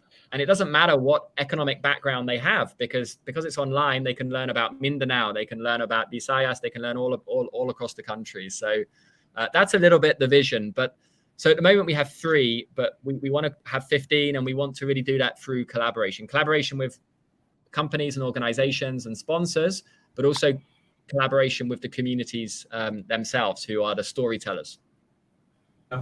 Since this is going to be part of the CSR initiatives of a company, for example, can you tell us how, in the local context, how can the local folks feel the benefit of this? An ordinary fisherman, for example, how will they benefit from this initiative? Yeah. Great question. So we partner. Our relationship with the community is a little bit like a publisher and an author of a book partnership, right? In the sense that the communities are the authors of their story. So we have a revenue sharing with the community. So as a social enterprise, we need to generate revenue ourselves, but we give like royalties, if you like, to the community normally via an NGO, okay, somebody who can sort of manage that money safely and carefully. And so there's the financial side of it, right? But also there's the awareness side. So now, everybody on this call at the moment will now know about Lobo, right? And they'll know Lobo is a great place to visit. So we really want to shine a light on different parts of the Philippines and how you can visit them, how you can support them. If they need help with something, how can you support them? How can you buy their products, right? We have different adventures which feature the products of communities, and like, okay, this is a way to buy their products, right? So there's lots of different ways in which we can create, I think, value for communities. And in fact, not only can we, but we must, right? Because none of this is worth anything if the communities are not able to develop and evolve for the better as a result of these stories. So I think there's lots of opportunities there, and we're excited to see what we can do over the next few months. Tom, do you have another video similar to what you've presented us in Lobo? I remember you presented to me a community in Zambales or something. Maybe you can share that, wherein it's the community leaders themselves who are discussing about their particular community and how this knowledge will be able to make the employees understand from the point of view of the people who actually live there. Yep, absolutely. So just bear with me a second. I'll share my screen again. So this time I'm going to take you to an Aita community in the Yangil tribe of Zambales. So just bear with me a second. I'm going to ask you to make some decisions here, just so you're aware. Okay. Hey guys, my name is Raf. I'm a social entrepreneur in the Philippines. Welcome to Zambales. Before we start, I would like to know what brings you to this adventure. Okay, so maybe Alan, I'll ask you, what are you most interested in? Look at the options on the left.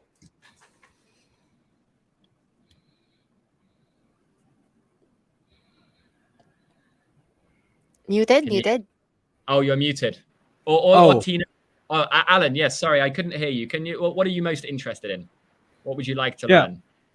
I'm also On the selection, interested. Alan. On the selection. I cannot read it. Oh, sorry. Oh, yeah. Tina, would you like to help Alan? Let's do the among third these? one. I want to know how other people live in another part of the world. Okay. Okay, I want to learn about indigenous tribes. You've come to the right place. Today, we're going to meet an indigenous tribe that I've had the privilege of getting to know over the last 7 years. Okay. So, first of all, you get to meet Raf, and Raf is the person that is almost like the guide, right, for this experience. So I'm really passionate about balancing people and planet. I sincerely believe that as humans, we are stewards of the earth, and we have to use values and scientific knowledge fused together so that we can come up with creative entrepreneurial solutions that engage the community and that connect to the marketplace where we in the city live. I really believe that we can change the world, and that's through collaboration, and that starts with building authentic relationships and friendships. Much like these kids at the back. They're good friends, right? Okay, and now, but the real highlight of the experience is the chance to meet the community. So let me ask, who would you like to meet? Darwin, Tina, or Alan? Who would you like to meet in the community? Lolo Doyong. All right, good choice, popular choice. So just so you know, before I select him, so Ate Husna talks a lot about livelihood. She's also a mother, and she talks about the product she makes and the way she supports and cares for her children and how important that is for her. Chieftain Gabriel talks a lot about the environment, and Lolo Doyong talks a lot about culture. So let's meet Lolo Doyong just briefly. Ako po si Doyong Ignacio po. Dito sa Yangil po, madam. Magaling gawin po, madam, ito. Lahat na nagpupunta rito, ako nagtuturo ng magpana. So there, that's essentially what it looks like. Yeah, so that's a different kind of experience. But as I said, we want to have many more experiences all across the Philippines over the coming months. How big is Mad and the team and the production? Because I can see like it's very professionally done. So how many people are actually doing this together with you? Well, we've got a team of about 10. Some of us in the Philippines, some also around the world. We have some amazing collaborations as well we've been able to build. So we've had support from Vimeo on some of the production side. They've really helped us to sort of, up our game in terms of the quality of the content and the user experience. So I'd say there's about 10 of us, and then there's probably another 10 that are working kind of as consultants, freelancers. Most of them all over the world. We've got people in Mexico, Kenya, UK, America, France. So really, really diverse team. But we're all focused on the Philippines at the moment, which is quite cool. We were able to see videos for Lobo and Zambales, and you said there's like 3 videos. I did read a while ago that there was a YouTuber who said that it takes many videos for something to be viral. So even now, Staley, when he first started, he started very slow, but it's really about just producing content sustainably and continuously. How do you envision Mad to be? because I'm not good at production, and I think you guys are better at it. Like, how many videos do you think you can feature in the Philippines? Yeah, great question. So we're going a slightly different route. So rather than creating Mm. loads and loads of videos, what we're doing is I think with 15 adventures right across the Philippines, what we then do Oh, is we that's a build lot. curriculum around the videos. So we're working with teachers. We want to get this. So Mm. we want to find a more exciting and engaging way to teach about communities and sustainability all across the Philippines. So it's not so much how many videos we create, but how many people watch each video. And I think through partnerships with schools, so we work with international school here in Manila, the British school, but we really want to get this. We want to collaborate with public schools and get this into work with as many schools as possible. So I think that's the vision, right? And then with corporates, we're going to be creating kind of basically a skeleton, like team building activities and ways in which the adventure can be used. But then we're going to provide the opportunity for corporates to customize that to how particularly they want to use it. So does a corporate want to use it for onboarding? Do they want to use it for team building, for just education, or for volunteering? And then there'll be ways in which an organization can customize it. They can even have a message from their own CEO or from their head of CSR, whatever it might be. So that's how we want, because otherwise we create loads and loads of content with communities, but then if there's only 15 people watching the content, then it's a waste of time for the community, and it's obviously also not sustainable for us. So trying to figure out how, just with 15 adventures, if we can get hundreds of thousands and eventually millions of people watching those adventures, then I think we're starting to really create a big impact. So that's the vision. Tom, can companies, like for example, if companies will get your service and partner with you for a social um, uh, entrepreneurship program, will they be able to, let's say, request that, for example, I'm in the mining company and I would like you to produce a video that would show how my company are able to help those in the community, so that my employees would know that their work, the production that they're doing in my company really impacts the community, not just by planting trees. What are the other things that that my company is impacting the community? Or for example, we have lots of sardine companies in the Philippines. What if, let's say, Century Tuna would like to sponsor a fishing village and would like to educate the consumers on how they are being able to help this fishing village be more productive, more sociable in terms of being aware of the impact of large scale fishing, things like that. Is that something Yeah, part of the yeah. program? It is 100%, provided that organization can convince us that they're really serious about sustainability, right? Because we don't want it to be fake. We don't want it, but if they're a real, so the way it works is we will say to an organization, well, what story do you want to be told, right? What stories are important to you? What story matters? And as long as it's a story that we agree, okay, this is an important story, whether it be overfishing or deforestation or whatever it might be, then we just have to check that organization is sincere in really wanting to impact that issue in a positive way. And then, either they propose a story, so they can say, hey, we already work with this fantastic community in place X or Y, and then we can then help to tell that story, or we can suggest stories of our own, right? So we work with some amazing organizations across the Philippines, and we can say, okay, why don't this organization really wants its story to be told? We can create a lot of impact if we tell their story. Can you support us in creating an adventure with this particular community? So it can work both ways, provided we've got a good match in terms of values, and that they are serious about sustainability like we are, then yeah, 100%. A big issue of many non-government organizations or charities is the regulatory requirements, especially if they're based somewhere else. Philippines have a lot of red tape, right? Do you think it is a struggle in a way when there's companies who want to help, but for example, their accounting is asking for receipts, for example, but maybe some NGOs in far off provinces might not be able to provide those type of things because you just want to help directly.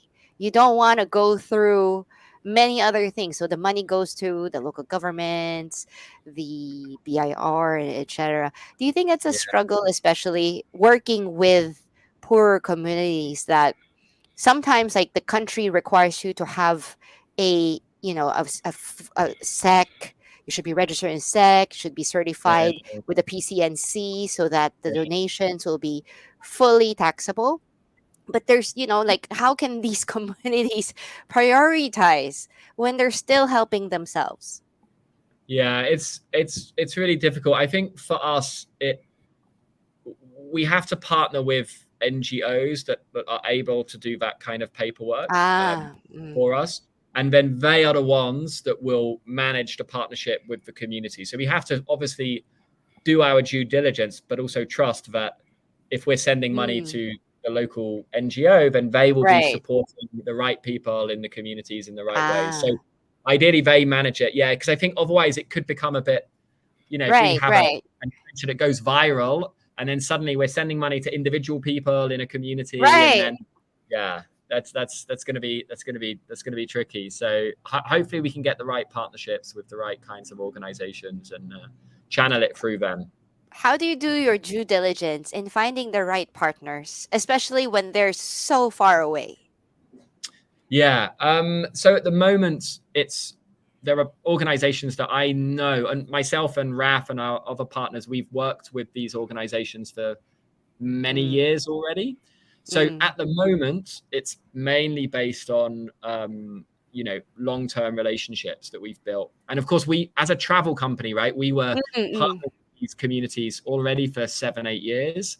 So we're focusing on those kinds of communities and existing relationships. I think moving forwards, it'll be through, recommendations of people that are trusted people. It could be, that's where if a company suggests they have partnership with a great community in this community, in this area or that area, we have to obviously, do our due diligence there to check that things are as they seem. And then, and also recommendations, from people that say, hey, there's a really great, I don't know, social entrepreneur doing this work, check them out, meet them, spend time with them. So we wouldn't immediately create an adventure overnight. It would be a case of obviously getting to know them and figuring out their learning more about their work and their impact first.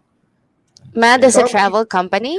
So there's a lot of companies that might consider doing volunteerism by visiting the places that you've suggested. Do you have any trips that you've done previously with, other Filipino companies, like bringing them to the communities? So ideally, is it like 3 days, 2 days, 1 day? Like, how does it really work so that What companies will immersion? know what they're getting themselves into? Correct. Yeah, so we worked quite a lot of companies before. So we have trips to Rizal, Zambales, Batangas, and where are Subic. So we've got some different destinations. They all offer something a bit different. So ranging from indigenous culture to volunteering to I don't know, GK, or some are on the beach, some are in the mountains. So there's lots of different things, and it can range from one day to overnight. So we've done the full range, and it's great because it's just starting to come back travel now. We're starting to get lots of requests, having been it was such a difficult few years, right? Without being able to bring people, and so it was great. We had just last weekend we had a group in Zambales with our community, the Yangil tribe that we partnered with there, and it was amazing. Everybody's so happy that we're able to reestablish these connections. And so everything we're talking about technology-wise, as I said, complements that, right? It's like if you go on an adventure first, you're going to be that much more excited to go and meet the community in person, right? So I think it doesn't have to be one or the other. It can also be both. Tom, Yeah, how do much is you the select investment? Alan. communities? Ako muna, sige. How do you Alan. select communities to be featured in your website or your initiative? For example, there are communities out there who might be watching this, officials of their LGU or NGOs, and they're interested to be part of your social entrepreneurship. Are they? Do they have opportunity to apply, or are they just being selected according to your criteria? Yeah, so we need a sponsor to create the content, right? So it can work two ways. I mean, if there are any organizations out there, please do get in touch. We can't guarantee, obviously we'll then learn more about the work you do, etc., etc. We can't guarantee that we'll immediately be able to create an adventure, because we'll need to get somebody in to help us to create, to sponsor the creation of that content. But we can definitely add it to our list of essentially stories waiting to be told, right? And that's where we partner with organizations to help us to tell those stories, to support us in telling those stories. So so I think anybody who feels that they have a story worth, or they know of a community whose story is worth telling, should get in touch, and we'd love to learn more about that. Tom, you have been to so many countries being a journalist, and it's very personal. Why the Philippines? Right. Why the Philippines? Right? Yeah. Well, to be honest with you, I was sent here. I had no choice, and I didn't know anything about. You stayed. I stayed. There you go. That's the difference. So, for me, coming here was an accident, but staying here became a little bit, sorry, this sounds very cheesy now, but it sounds like, it became my sort of part of my life's purpose, right? Just because of the people I met, the communities I immersed in, and what I learned here. I learned a different way of doing business. I got inspired by everything I talk about today about social enterprise and impactful business. I learned it here, basically. So that's why I stayed. I still come I'm also spend part of my year in the UK now. So there's a lot of things I enjoy about being in the UK when I'm there, in some ways more space, more, I can go for a walk in a park and all of those things that it's more difficult to do here. But there's an energy about being in the Philippines. There's I don't know, the people, a sense of fun, all of these things that I don't get so much of in the UK. So even if life is more comfortable in the UK, it's not as fun as being here. So, that's why I have to get my fix of the Philippines, and then I'll go back and rest in the UK a little bit, and then I'll come back. And so, yeah, it's. I'd like to consider you a pioneer for social enterprise, right? One of the pioneers. You're not the first, but you're trying to pave a new way for social enterprise. You've mentioned about the lessons that you've learned. Could you be more specific in sharing with the viewers? What were the lessons that you learned? Like, it was something like, I didn't know that, because we might learn from that too. Yeah, sure. Okay. Good question. I think the first lesson I learned is the potential for a problem to become an opportunity. So you could look at the problems in this country, right? Whether they be environmental, or whether they be social inequality, things like that. And yet, actually, what is underneath all of that is an immense opportunity to actually solve that problem. And in the process, social enterprise, you can do so in a way which creates value, shared value, not just value for a person, but also value for yourself, for your organization, right? And that value can come in the form of purpose, of just feeling good about what you're doing, but it can also come in the form of, I found I'm a lot more productive in my work because I'm inspired by the people I'm working with, and I'm inspired by what I'm doing, and it's enabled me to become far better at what I do. I'm far better than I used to. I'm a better businessman, entrepreneur. So I think that's what happens when you. I mean, we're I think deeply ingrained in us is to solve problems and challenges, right? If life didn't have any challenges, it would be boring. So why not choose a challenge which really matters, a challenge which motivates you? And that challenge can come in the form of something you see in the environment around you that is like, I want to address that problem. I want to do something about that problem. And that I think can really, galvanize you. It can motivate you, and it can really drive you forward, either on an individual level or, of course, on an organizational as well. So maybe I'll go. That was a long answer for just one, but I'll go with that one. I think that's really important. That we look at the world around us, and in particular the Philippines, and we say, look, there's problems or challenges, but identify just one of those and see how you can turn it into an opportunity. I'd like to share a little bit of context with what Tom just said a while ago. He said that Western worlds usually depend a lot on their governments to solve national problems. So, for example, if you complain about your community, the government usually does something about it, or there's a party in the government that would allocate some funds to help that part of the community. In the Philippines, the government is less involved with solving, community problems. We do have barangays, we have LGUs to help out, but realistically, many of these government units don't, some there's inefficiency. So some government, units don't really do their jobs. So there's immense opportunities for, everyone, not just Tom and his organization, to help out and to step in. And I think like one of the things that Tom is also sharing with us is, we have to remove that mindset that it's other people's problems, right? Because if you live in the Western world, you can always say, somebody's going to clean it up. Somebody's going to fix it. If there's a road that's broken, somebody else is going to fix it. But here in the Philippines, if nobody says anything, nobody fixes it for many years, right? Like potholes become potholes until actually somebody takes action. So, there's a lot of, it's different if you're in the UK. There's problems, but they say there's first world problems. They're not real problems. Like even the poor people, they have jackets, they have cars, they actually drink coffee, they have, they can go to the convenience store. They still have some sort of things to settle them. But here in the Philippines, when you're poor, some of the poor is really poor, like really, really, really, really, really poor.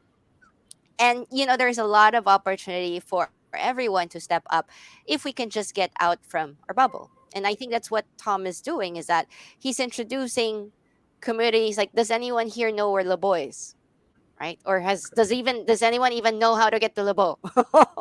Like, how do you even get to Labo? But we're Filipinos. So I kind of feel like, Tom, who's from the UK, knows how to get to Lobo. I don't know how to get to Lobo, right? So I think that's one way for us to look. It's like, if you really want to create good, you should actually fix your backyard, and you should just fix the communities around you, and not complain about the national government. Not because it's useless, but more of, we can do more here in the Philippines than if we are living elsewhere. Right, Tom? I mean, like, if I you're think rich, Darwin has a question. right? Darwin, you have a question? No, it's I agree with Tina on what she says, that for us to be able to help poor, let's not look into the government, but look into how can we, as a community, as a business, can be able to hear out the problems of the people that we're serving, or that the community that we're part of. Now, Tom, the question is, how will it cost businesses to actually support social entrepreneurship like what you're doing? I mean, you're doing a fantastic job in introducing different communities that has different issues, being able to showcase the culture, not only the beautiful places that they have, but the culture, the people, the problems and issues that they have, and how will businesses, small and medium or large scale businesses, could be able to help. But how much does it cost? And also, how can companies reach out to you and say that, hey Tom, we would like to help. We would like to give something, or we would like to be part of your social entrepreneurship program. Yeah, great. Thanks for that question. So there's two ways to get involved if you're a business. I guess one is the bigger option, right? The bigger collaboration is to actually co-create an adventure together, right? And then the cost associated to that do depend, because it depends on the scale, the size of that story, right? How long is the story? How complex is it? All of those kinds of things, right? But it's obviously going to be a bigger outlay, about plus or minus 1 million pesos, right, to create everything, right? And that includes obviously the videography, the post-production, the editing, all of the storyboarding. It also includes a down payment to the organization we partner with, so that we say to that organization, you're not going to have to wait to see the benefit of this. We're going to kind of pay you already to work with us to create the story and the adventure. And then, of course, in the future, they'll earn even more through royalties and stuff. So that's the sort of way in which we want to set it up, right? So that we can really create a world-class, and this is what it is. It's a world-class learning experience. And the better quality it is, the more we can get it into schools and universities, not just in the UK, not just in the Philippines, but all around the world. And of course, corporations as well. So one way is to collaborate to create a story, to create an adventure. For those organizations that are really interested in this and passionate about it, but maybe that's too much for their budget, there's also options to bring together a group of organizations, right? A group of companies, so that a few different companies chip in order for us to have enough funds to create an adventure. And beyond that, there's also the possibility of doing a smaller adventure with a smaller budget potentially as well, right? So just doing a kind of more of a mini adventure. So I guess if organizations are interested, there are ways. I mean, the costs are what they are. We don't make any money off that number I shared earlier. We don't really make any money. That's just to cover our costs to obviously have all of these expert teams and editors and whatnot around the world to create the content.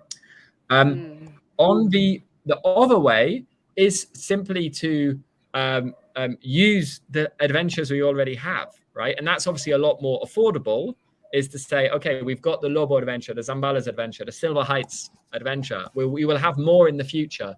And then for that, it's obviously a lot more affordable, and it's more on a per person basis. So again, the cost for that is somewhere around. Again, it depends on the adventure, but somewhere between somewhere around 500 pesos, right, per person. Per person. And so, yeah. Again, that can be flexible if there's a very large volume of people, that sort of thing, right? But if it's a relatively small group, then it'd be about 500 pesos. So I hope that answers your question. So those are the two different, depending on the level of engagement, there are different ways in which we want to. Our vision is to be able to partner with as many organizations as possible, depending on what suits them and what budgets they have, etc. Tom, how can they contact you? I mean, it's how, as you close, what's your last words about your topic on social entrepreneurship, and how can they be involved, and how can they contact you? Sure. So the ways they can contact me, I'll actually just one final time just share my screen so you can see for yourselves. I'm going to put up Maybe we can there leave the my screen. Yep. sure. Is that it? So Is that it, Tom? that's it. Yep. So I just show it here. So there's my Ah, email there. address there, tom@madcourses.com. And Mm. if anybody watching would like to try the Lobo adventure for free, please send me an email before Feb 19. We'd love for you to try the adventure. And really importantly, give your feedback on it. How was it? How can we improve it? We will make these adventures as impactful as possible thanks to your inputs and your ideas. So we'd love to get everybody's inputs on that. So so do email me at tom@madcourses.com, and we'll make sure that you're able to test that adventure. Become a games tester for us, and maybe even share it with some colleagues. We would love that. Thank you very much, Tom, for being our guest speaker for today, talking about social entrepreneurship and how corporate social responsibility impacts business. We look forward to having you in the future too, and also good luck on your current program for social entrepreneurship. We hope that there'll be more people like you around the world who would be interested in coming to the Philippines, learning our culture, being able to provide answers, solutions to problems that maybe government or businesses tends to forget, right? And Yeah. being able to drive people, employees, and the community to reach out and support and help alleviate whatever issues that these communities would have. So thanks for that, Tom. But before we end the show, I would like to give the floor to our commentors, mentors. Tina, what's your take on our discussion for today? I find it surprising that a foreigner would be more passionate about local communities than the locals themselves. And it's really a wake up call for everyone that, we're very much busy with the daily things that's happening within our companies, in our communities. But we tend to forget that the Philippines is beyond the city, beyond where we are. Right. So I don't know about you guys, but we have 7,107 islands, right? We have so many different communities. There's a lot of people that really need our help. The people that we see that need our help in the metro, there are poorer people out there, further out there. So I think it's good if to be more mature and to actually enlarge the way we view our community.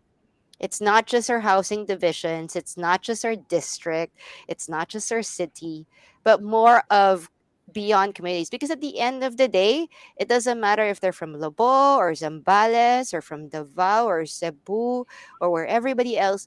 We should always remember we are all Filipinos and we should actually help ourselves. And it's kind of cool that it takes a foreigner to remind us that it starts with us, right? Because there's a group of people who are not from here or busy to help our local communities.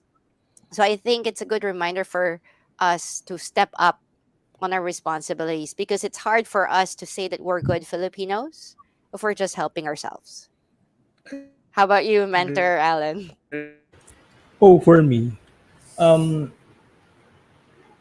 if you're surprised, for me, I Agree think on this that, Mentor Tina. You is some. am I Hello, back? can you hear Yeah, Yes, go me? ahead. Mentor Alan. Mm. If you're surprised ako naman, I think this is an opportunity for everybody to get involved in the initiative of sustainability.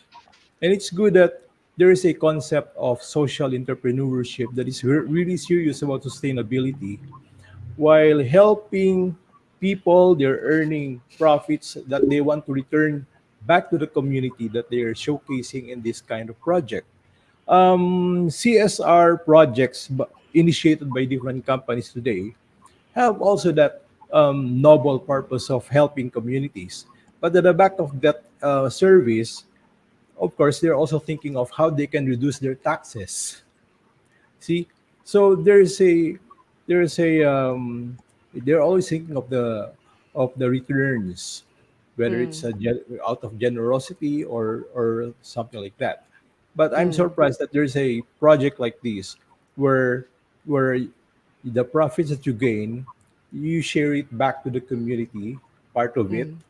and at the same time you're helping sustain the sustainability initiatives for the planet. I mean, Mm. we share only one planet, and everybody should be thinking about how you can take care of the planet in in any which way you can. Mm. So this can be a good education for the young ones to think of how they can also share or Mm. contribute towards sustainability.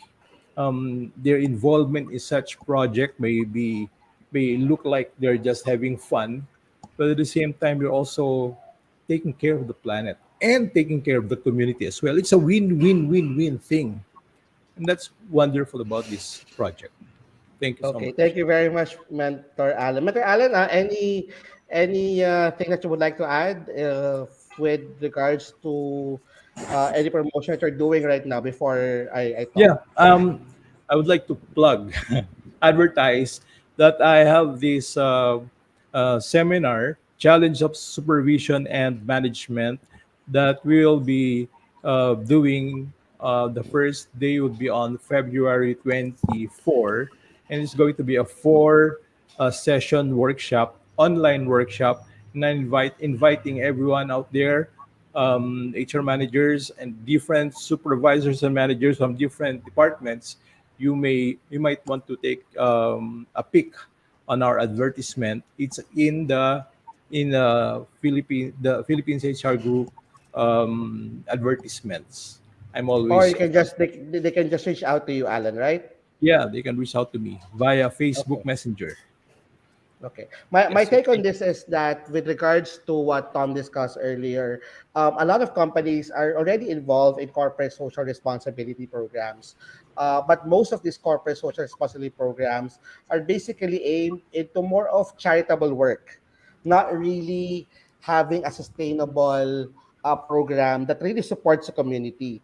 Rarely are those programs that is aimed for long term, mostly are short term, and mostly are really more of building a good reputation for the company. If we're really serious in supporting our communities, we should support long-term projects. We should support projects that helps communities help themselves.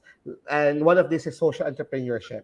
So I think that's one of the things that HR leaders, people managers should rethink come this year, that they are doing the strat planning, doing their budgeting, which noble projects, communities should they support, and where to put their money, where it will really impact not only the business but also affects more people. So that's it. And we would like to invite you again next week for another episode of HR Cafe, Usapang Trabaho, Buhay at Iba Pa. Thank you, everyone. God bless. Happy Sunday. Thank Thank you. you. Thanks so much, Tina, Alan, and Darwin. Yeah, Thanks, thank